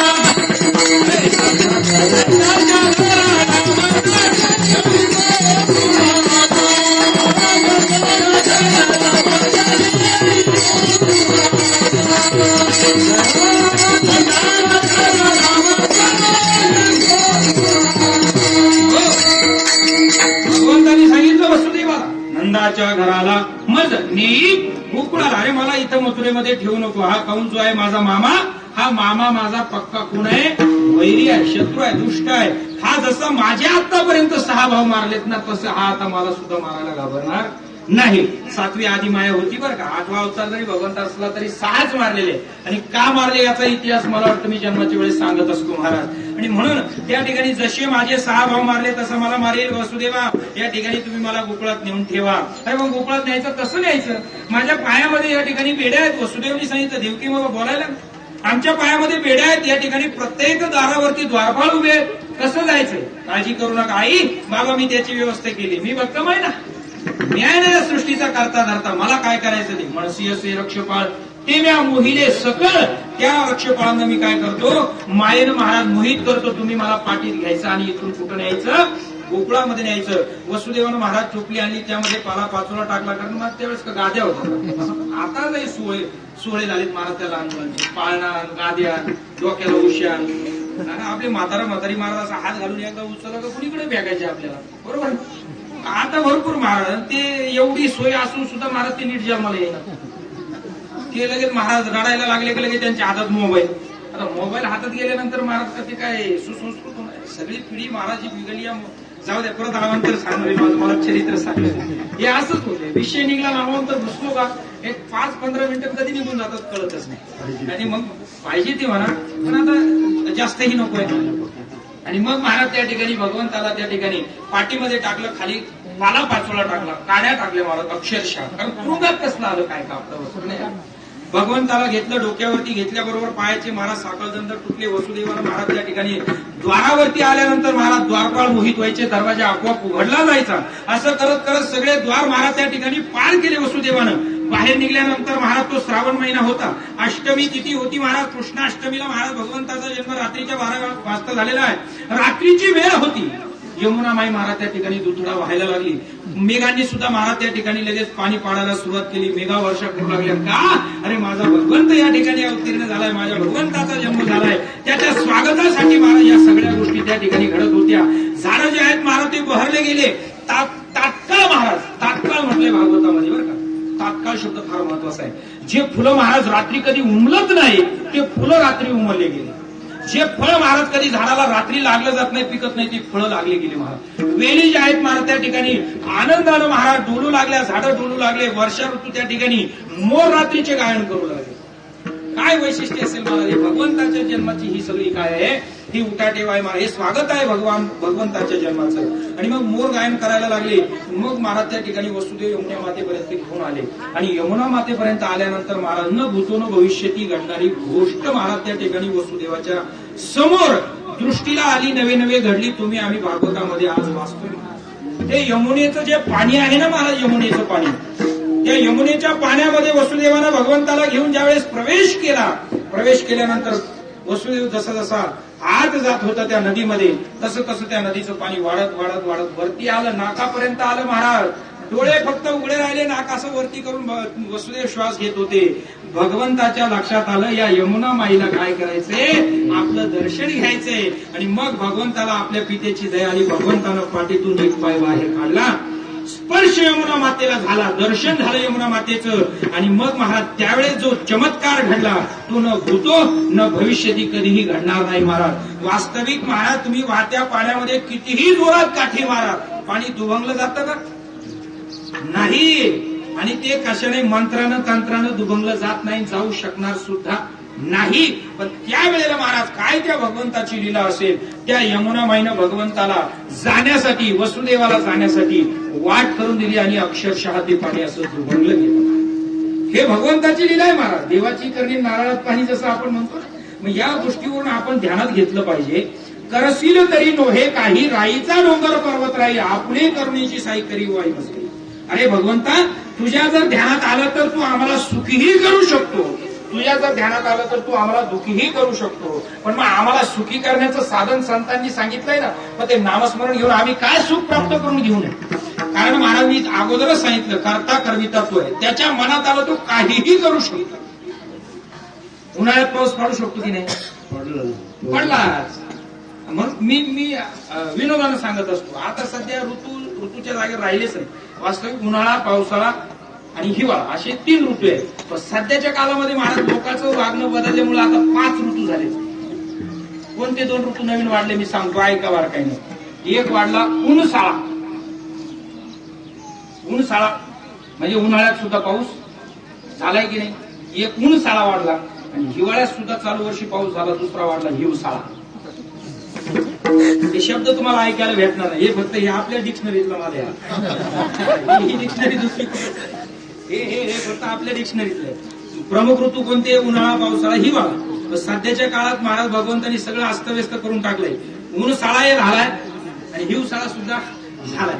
मग महाराज करशील तरी नो, हे काय करू शकतो ना तो महाराज. आणि म्हणून एक गोष्ट ध्यानात ठेवा दादा हो, त्याच्या मनात आलं तर तो तुम्हाला सुखी करतोय ना, मग त्या सुखासाठी तळमळ करा ना, त्याला विसरू नका ना तुम्ही. त्याचं नामस्मरण घ्या, हे काळाची गरज आहे. आणि मग ती यमुना माता दुभंगली. महाराज कधी न घडणारी गोष्ट घडली. वसुदेवाला सुद्धा चकित वाटलं. वसुदेव गेले गोकुळामध्ये. महाराज त्या ठिकाणी यशोदानंद बाबाच्या वाड्यावरती त्या ठिकाणी महाराज आदिशक्ती आदिमायेनं त्या ठिकाणी अवतार घेतला होता. आदिमाया आदिशक्तीला त्या टोपण्यात ठेवलं आणि भगवंताला त्या ठिकाणी वसुदेवच्या जवळ ठेवलं आणि रातोरात वसुदेव आले. आल्यानंतर सुद्धा काय चमत्कार महाराज. ज्या दरवाजातून आत प्रवेश करायचे तो दरवाजा लागला जायचा आणि आपोआप ते द्वारपाळ उठून उभे राहायचे.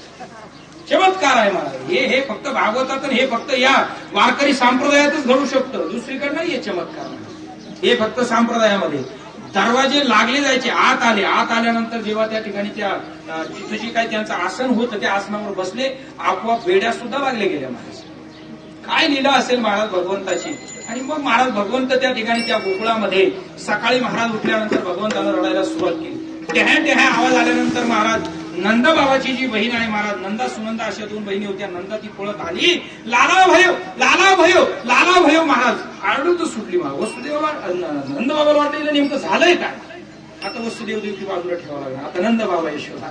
नंदबाबा म्हटलं हिला झालंय काय नेमकं. इचू बिचू चावं लागा काय. सकाळ सकाळ उमलत चालली. आणि मग त्या ठिकाणी गेल्या. अगं झालं काय मला काहीतरी तू आता या ठिकाणी सोनं आलं अलंकार काहीतरी मला बक्षीस द्यावं लागेल तसं मी सांगणार. आणि पूर्वीच्या काळात ती परंपरा होती.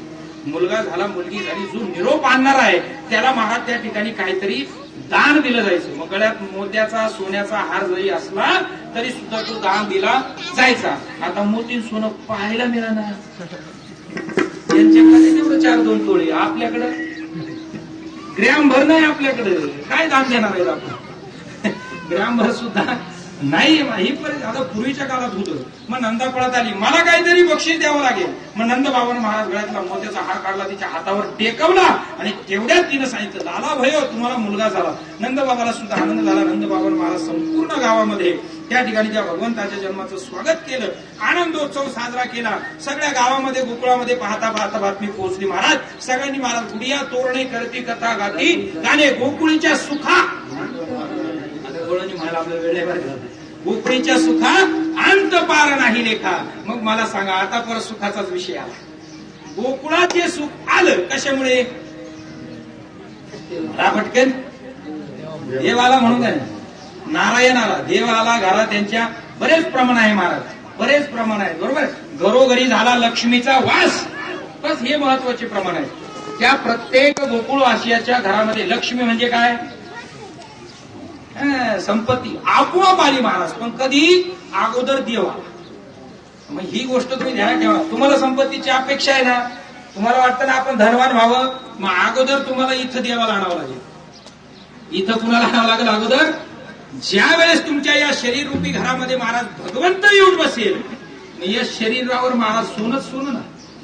भगवंत आला की त्याच्या मागे महाराज ते तर त्याच्या दासी आहेत. संपत्ती असेल महाराज रिद्धी सिद्धी ज्या आहेत त्या भगवंताच्या कोण आहेत दासी आहेत. चरणाजवळ वास्तव्य करतात. मग भगवंत तुमच्या हृदयामध्ये आला की आला. मग महाराज लक्ष्मी रिद्धी सिद्धी या सगळ्या येतीलच ना तिथं पाणी भरायला. तुम्हाला बाहेर जायची गरज नाही. म्हणून सांगतो तुम्हाला सुखाची अपेक्षा आहे ना भगवंताला अगोदर हृदयामध्ये साठवा. भगवंताचं नामस्मरण घ्या. सुख तुमच्या जीवनामध्ये मिळेल. उदाहरण हे गोकुळवासियांचं तुमच्या डोळ्यासमोर ठेवलंय. गोकुळीच्या सुखा अंत पार नाही लेखा. आणि मग महाराज सगळीकडे महाराज तो आनंदोत्सव साजरा झाला. नंतर भगवंत महाराज लहान असताना महाराज नामकरण वगैरे बरेचसे त्या ठिकाणी महाराज लीला सांगितल्या जातात. 1-2 लीला मी आता चालू सांगणार आहे. महाराज भगवंत रांगत असताना महाराज भगवंतानं लीला करायला सुरुवात केली. भगवंतानं खोड्या करायला सुरुवात केली. भगवंत महाराज रांगत असताना हात टेकायला लागले. आणि कसे रांगत होते भगवंत म्हणत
ठिकाणी डाव्या गुडघ्यानं रांगत रांगत लीला करायला सुरुवात करते. एक दिवसाचा प्रसंग आहे महाराज. त्या ठिकाणी एक गवळण जी आहे ती त्या ठिकाणी आमंत्रण सांगायला आली यशोदा बाबाला, आपलं यशोदेला आमंत्रण सांगितलं. यशोदे, आज आमच्या घरी हळदी कुंकवाचा सत्यनारायणाचा कार्यक्रम आहे. तू या ठिकाणी काय कर, त्या ठिकाणी सत्यनारायण महापूजेला आणि हळदी कुंकवाला ये. आता पूर्वीच्या काळामध्ये हळदी कुंकवाला महिला येत होत्या, फक्त कोण, महिला. आता सध्या थोडं उलट झालंय. आता हळदी कुंकवाच्या कार्यक्रमाला जोडी असते, बरोबर, जोडी असते महाराज. त्या हळदी कुंकवाच्या त्या कार्यक्रमामध्ये महाराज काही वाण वाटले जातात. मग वाण म्हणून काय, काही चमचे वाटले जातात, काही भांडी वाटली जातात. मग आता हे जोडीनं जाते, 2-2 चमचे येतात ना घरात. आता एक तर आधी चमच्यांची कमतरता नसते. दादा तुम्ही बसा, आवडला विठाल विठाल.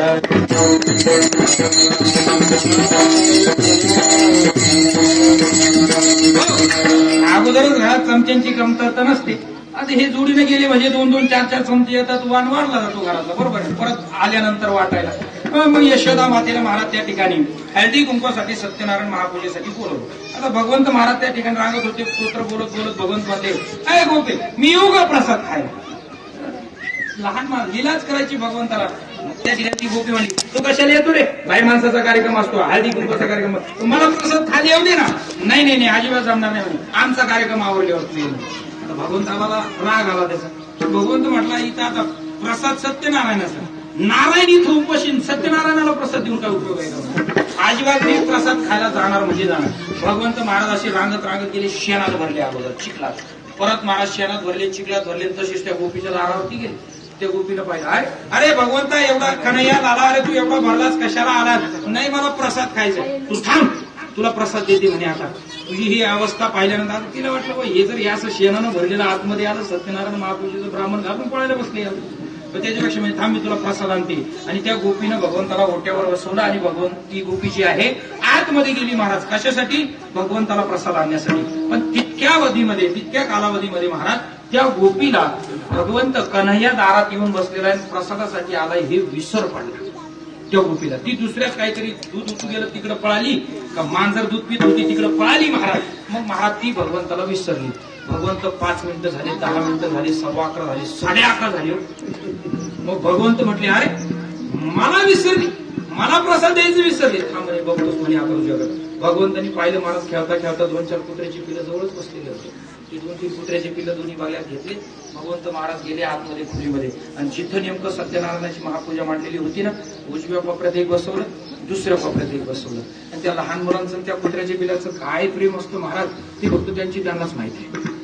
त्या लहान कुत्र्याच्या पिलांना बी लहान मुलं आवडतात, ते लहान मुलांना चालतात. आणि ते लहान मुलांना ते कुत्र्याची पिलं आवडतात महाराज. तर ते आणले, ते 2 पिलं सांगितलं धमकवलं, खबरदार जर इथून उठलात तर. आता हा सगळ्या जगाचा मालक महाराज, बाप अधिपती सगळ्यांचा, त्यांची काय हालायची ताकदच नाही महाराज. त्याच ठिकाणी महाराज त्या ठिकाणी ते 2ही पिलं बसले. तेवढ्यात मग महाराज तो भगवंत रांगत घरी निघून गेला. सत्यनारायण महापूजेसाठी गुरु आला. आता गुरु आल्यानंतर महाराज गुरु म्हणले, गोपी आवरलं का. होय आवरलंय बाबा. त्या ठिकाणी चौरंग ठेवलाय, या ठिकाणी ते केळीचे जे पानं आहेत ते बांधून ठेवले, तुमची पूर्ण पूजेची तयारी करून ठेवलेली आहे. आता त्या ठिकाणी देव ठेवलेला आहे, तुम्हाला फक्त आता खालून त्याची पूजा करायची, पंचामृताचं स्नान घालायचं, देवाला कुठं ठेवायचंय, चौरंगावर ठेवायचंय. मग महाराज त्या ठिकाणी तूपान, दह्यान, पंचामृतान, गोपीने सगळं साहित्य आणून दिलं. भगवंताची महाराज त्या ठिकाणी जो रांगणार आहे, आता वास्तविक जो खरा रांगत आला होता त्याला सगळे विसरले, आणि दुसरा जो रांगणारा रंगात आहे महाराज त्या ठिकाणी तो घेतला, त्याची पंचामृतानं पूजा केली. आणि त्या सत्यनारायण महापूजेच्या त्या ठिकाणी हात घातला ती मूर्त ठेवायला. हात घातल्याबरोबर महाराज त्या ठिकाणी त्या कुत्र्याच्या पिलांनी हात चाटला. आता मला सांगा, ती केळीची पानं येतात, ते दाट असतात बांधलेले त्या पूजेच्या वेळेस, हात मध्ये घातला, हात चाटला, हाताला गार लागल्यानंतर आता ह्यो का आपला मराठ्याचा गडी होता का, ह्यो ब्राह्मण महाराज, याला काही सुचना. यानं ती पूजा गेली चुलीत, ती गोपी गेली मातीत, उठला तसा पळ काढला, बाहेर सुटला. म्हणजे काहीतरी आहे म्हणला आमचं महाराज. धोतर राहिला आत आणि ब्राह्मण एकटाच बाहेर गेला.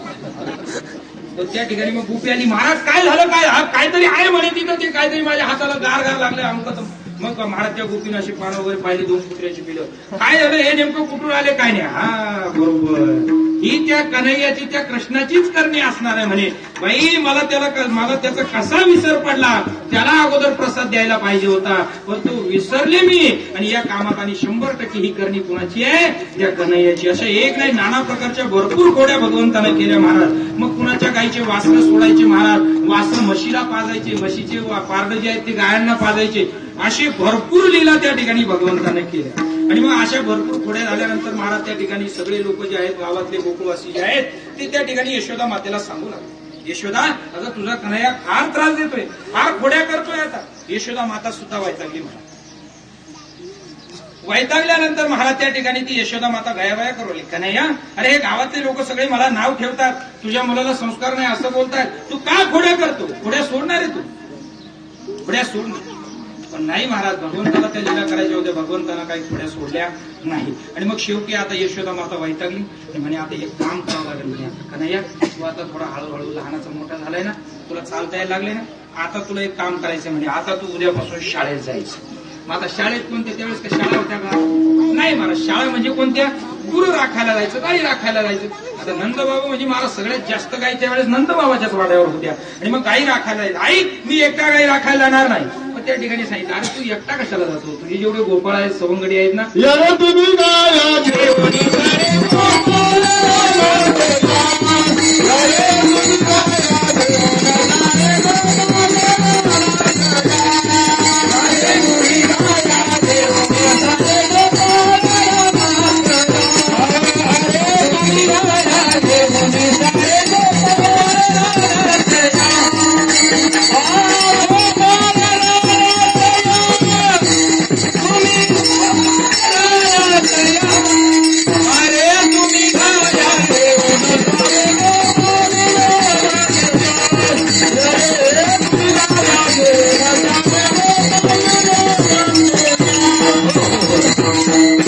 कमी आहे. अरे तुम्ही गाय घेऊन सारे गोपाळ रानात या. मग सगळ्यांनी महाराज त्या ठिकाणी भगवंत वगैरे असेल, महाराज सगळ्यांनी ठरवलं उद्यापासून आपल्याला कुठं जायचंय, वृंदावनामध्ये महाराज जंगलामध्ये गायी चारायला जायचे. हा माझ्या यशोदा मातेची काय आहे, आज्ञा आहे, आदेश आहे. आणि म्हणून आता उद्यापासून आपण सगळ्यांनी जायचं. सकाळी भगवंत उठले. भगवंत उठल्यानंतर आता यशोदा मातेला वाटलं, माझा कन्हैया, माझा लाला आता गायांच्या पाठीमागे जाणार आहे. पण आईची एक रोजची सवय असते महाराज, ते लहान लेकरू जे असतं ना महाराज, ते 5-10 वर्षाचं होईपर्यंत ती आई काय करत असते माहितीये का, त्या स्वतःच्या हातानं त्याला आहे ना शृंगार करत असते महाराज. काय त्या आईचं त्या मुलावरती प्रेम असते महाराज, त्या प्रेमाला आपल्याला या ठिकाणी काही शब्दच नाही बोल, खरंच नाही. ते फक्त ती माता जाणो आणि त्या लहानपणी त्या मुलाला त्या गोष्टीची जाणीव होते. मग महाराज त्या यशोदा मातेनं सुद्धा त्या भगवंताचा शृंगार केला महाराज.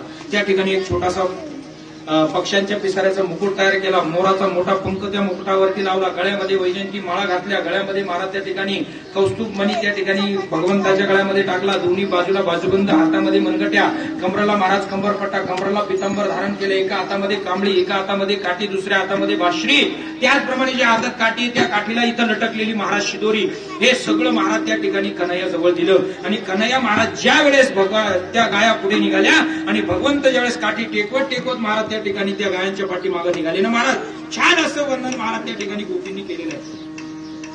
सजनी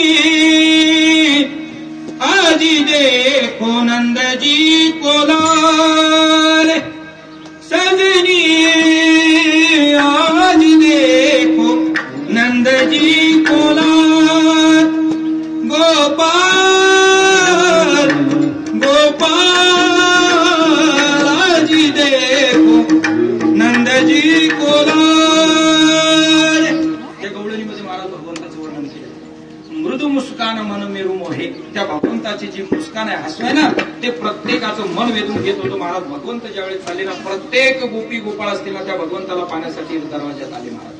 कोणी गच्चीवरती आलं, कोणी आपल्या त्या बाल्कनीमध्ये आलं महाराज. सगळ्यांनी प्रत्येकानं फक्त पाहावं त्या भगवंताचं रूपच, काय सुंदर दिसतोय. प्रत्येक गवळण जी आहे ती दुसऱ्या गवळणाला सांगत होती, अगं याचे आधारामृत किती सुंदर आहे, याचं नाक किती कमळाच्या पाकळीसारखं आहे, किती सुंदर आहे, याचा हा जो कपाळाचा भाग आहे किती विस्तीर्ण आहे, याच्या डोक्यावरती मुकुट आहे किती सुंदर दिसतोय, याच्या गळ्यामध्ये हार आहे किती सुंदर आहे. प्रत्येक गोपी जी आहे ती दुसऱ्या गोपीजवळ भगवंताच्या या स्वरूपाचं वर्णन करत होती आणि ते स्वरूपाचं वर्णन ऐकून ऐकून महाराज त्यांना समाधी अवस्था प्राप्त होत होती. भगवंत वनामध्ये गेले. त्या ठिकाणी गेल्यानंतर महाराज भगवंतानं गायी चारायला सोडल्या आणि गायी चारत असताना महाराज नाना प्रकारचे खेळ भगवंत त्या ठिकाणी त्या वृंदावनामध्ये खेळले. मामा पोरा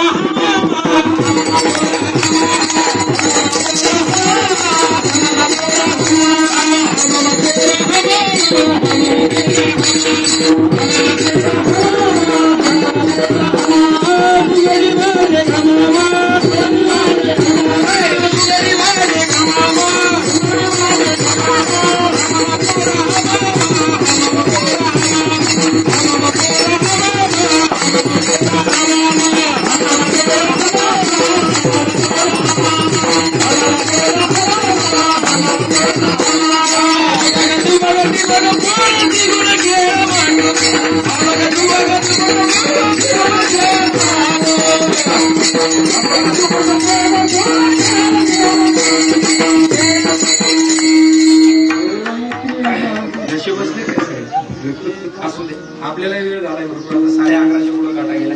असे नाना प्रकारचे खेळ महाराज भगवंत त्या वृंदावनामध्ये खेळले आणि खेळल्यानंतर मग आता काही गोपाळांना वाटू लागलं की नाही या, अरे 11:30च्या पुढे वेळ झालाय, या ठिकाणी आता बऱ्याच गवळणींची मुलं रडायला लागले, बरेच गोपाळ आता तिकडं मालच्याची वाट पाहायला लागले. मग आता कसं रे आपल्याला हा खेळ या ठिकाणी खांदी भार गोटी भूक आणि काय खेळायचे सुख. आणि असं म्हटल्यानंतर मग भगवंतांनी सांगितलं हो आता आपल्याला या ठिकाणी काय करायचंय, जेवण करायचंय, सगळ्यांच्या शिदोऱ्या आणा. मग जेवण करायचं नुसतं जेवण नाही, ते यमुनेच्या मृदू वाळवंटावरती भगवंतानं काला करायचं ठरवलं. मग प्रत्येकाच्या शिदोऱ्या आणल्या गेल्या महाराज. त्या ठिकाणी प्रत्येकाच्या शिदोरी सोडली गेली. कोणाची काय भाजी आहे अजिबात तपासून पाहिली नाही.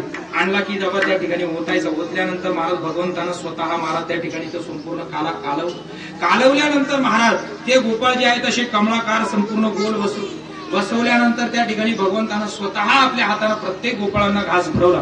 काय दिव्य अवस्था असेल महाराज त्या गोपाळांची.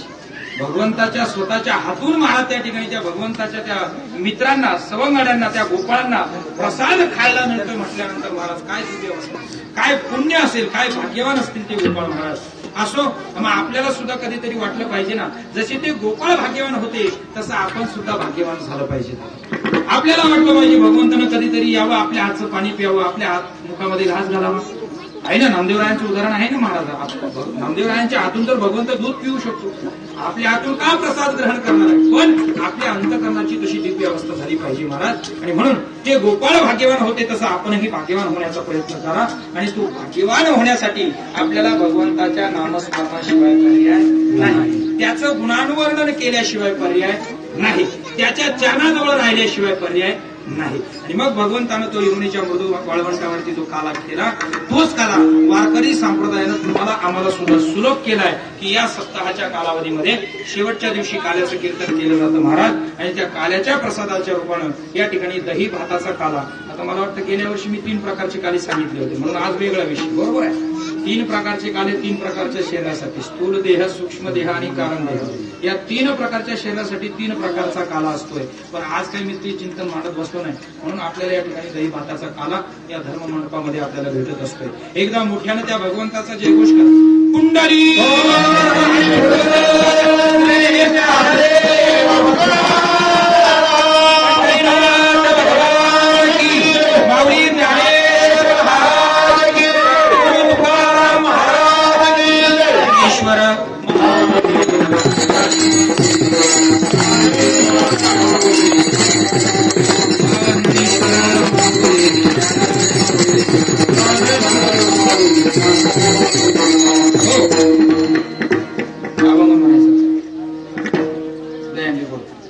शिंकेला बेले तुले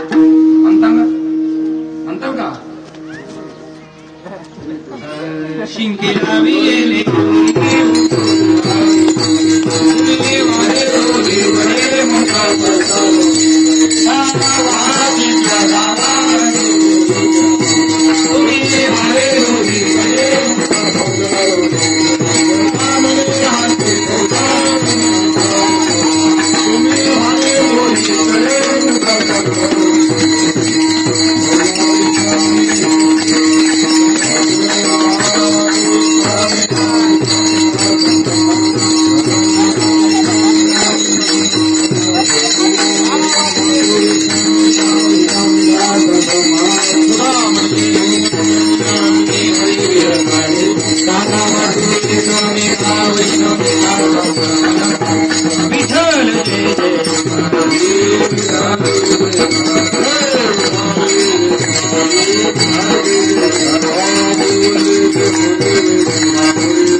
ज्ञानदेव तुकाराम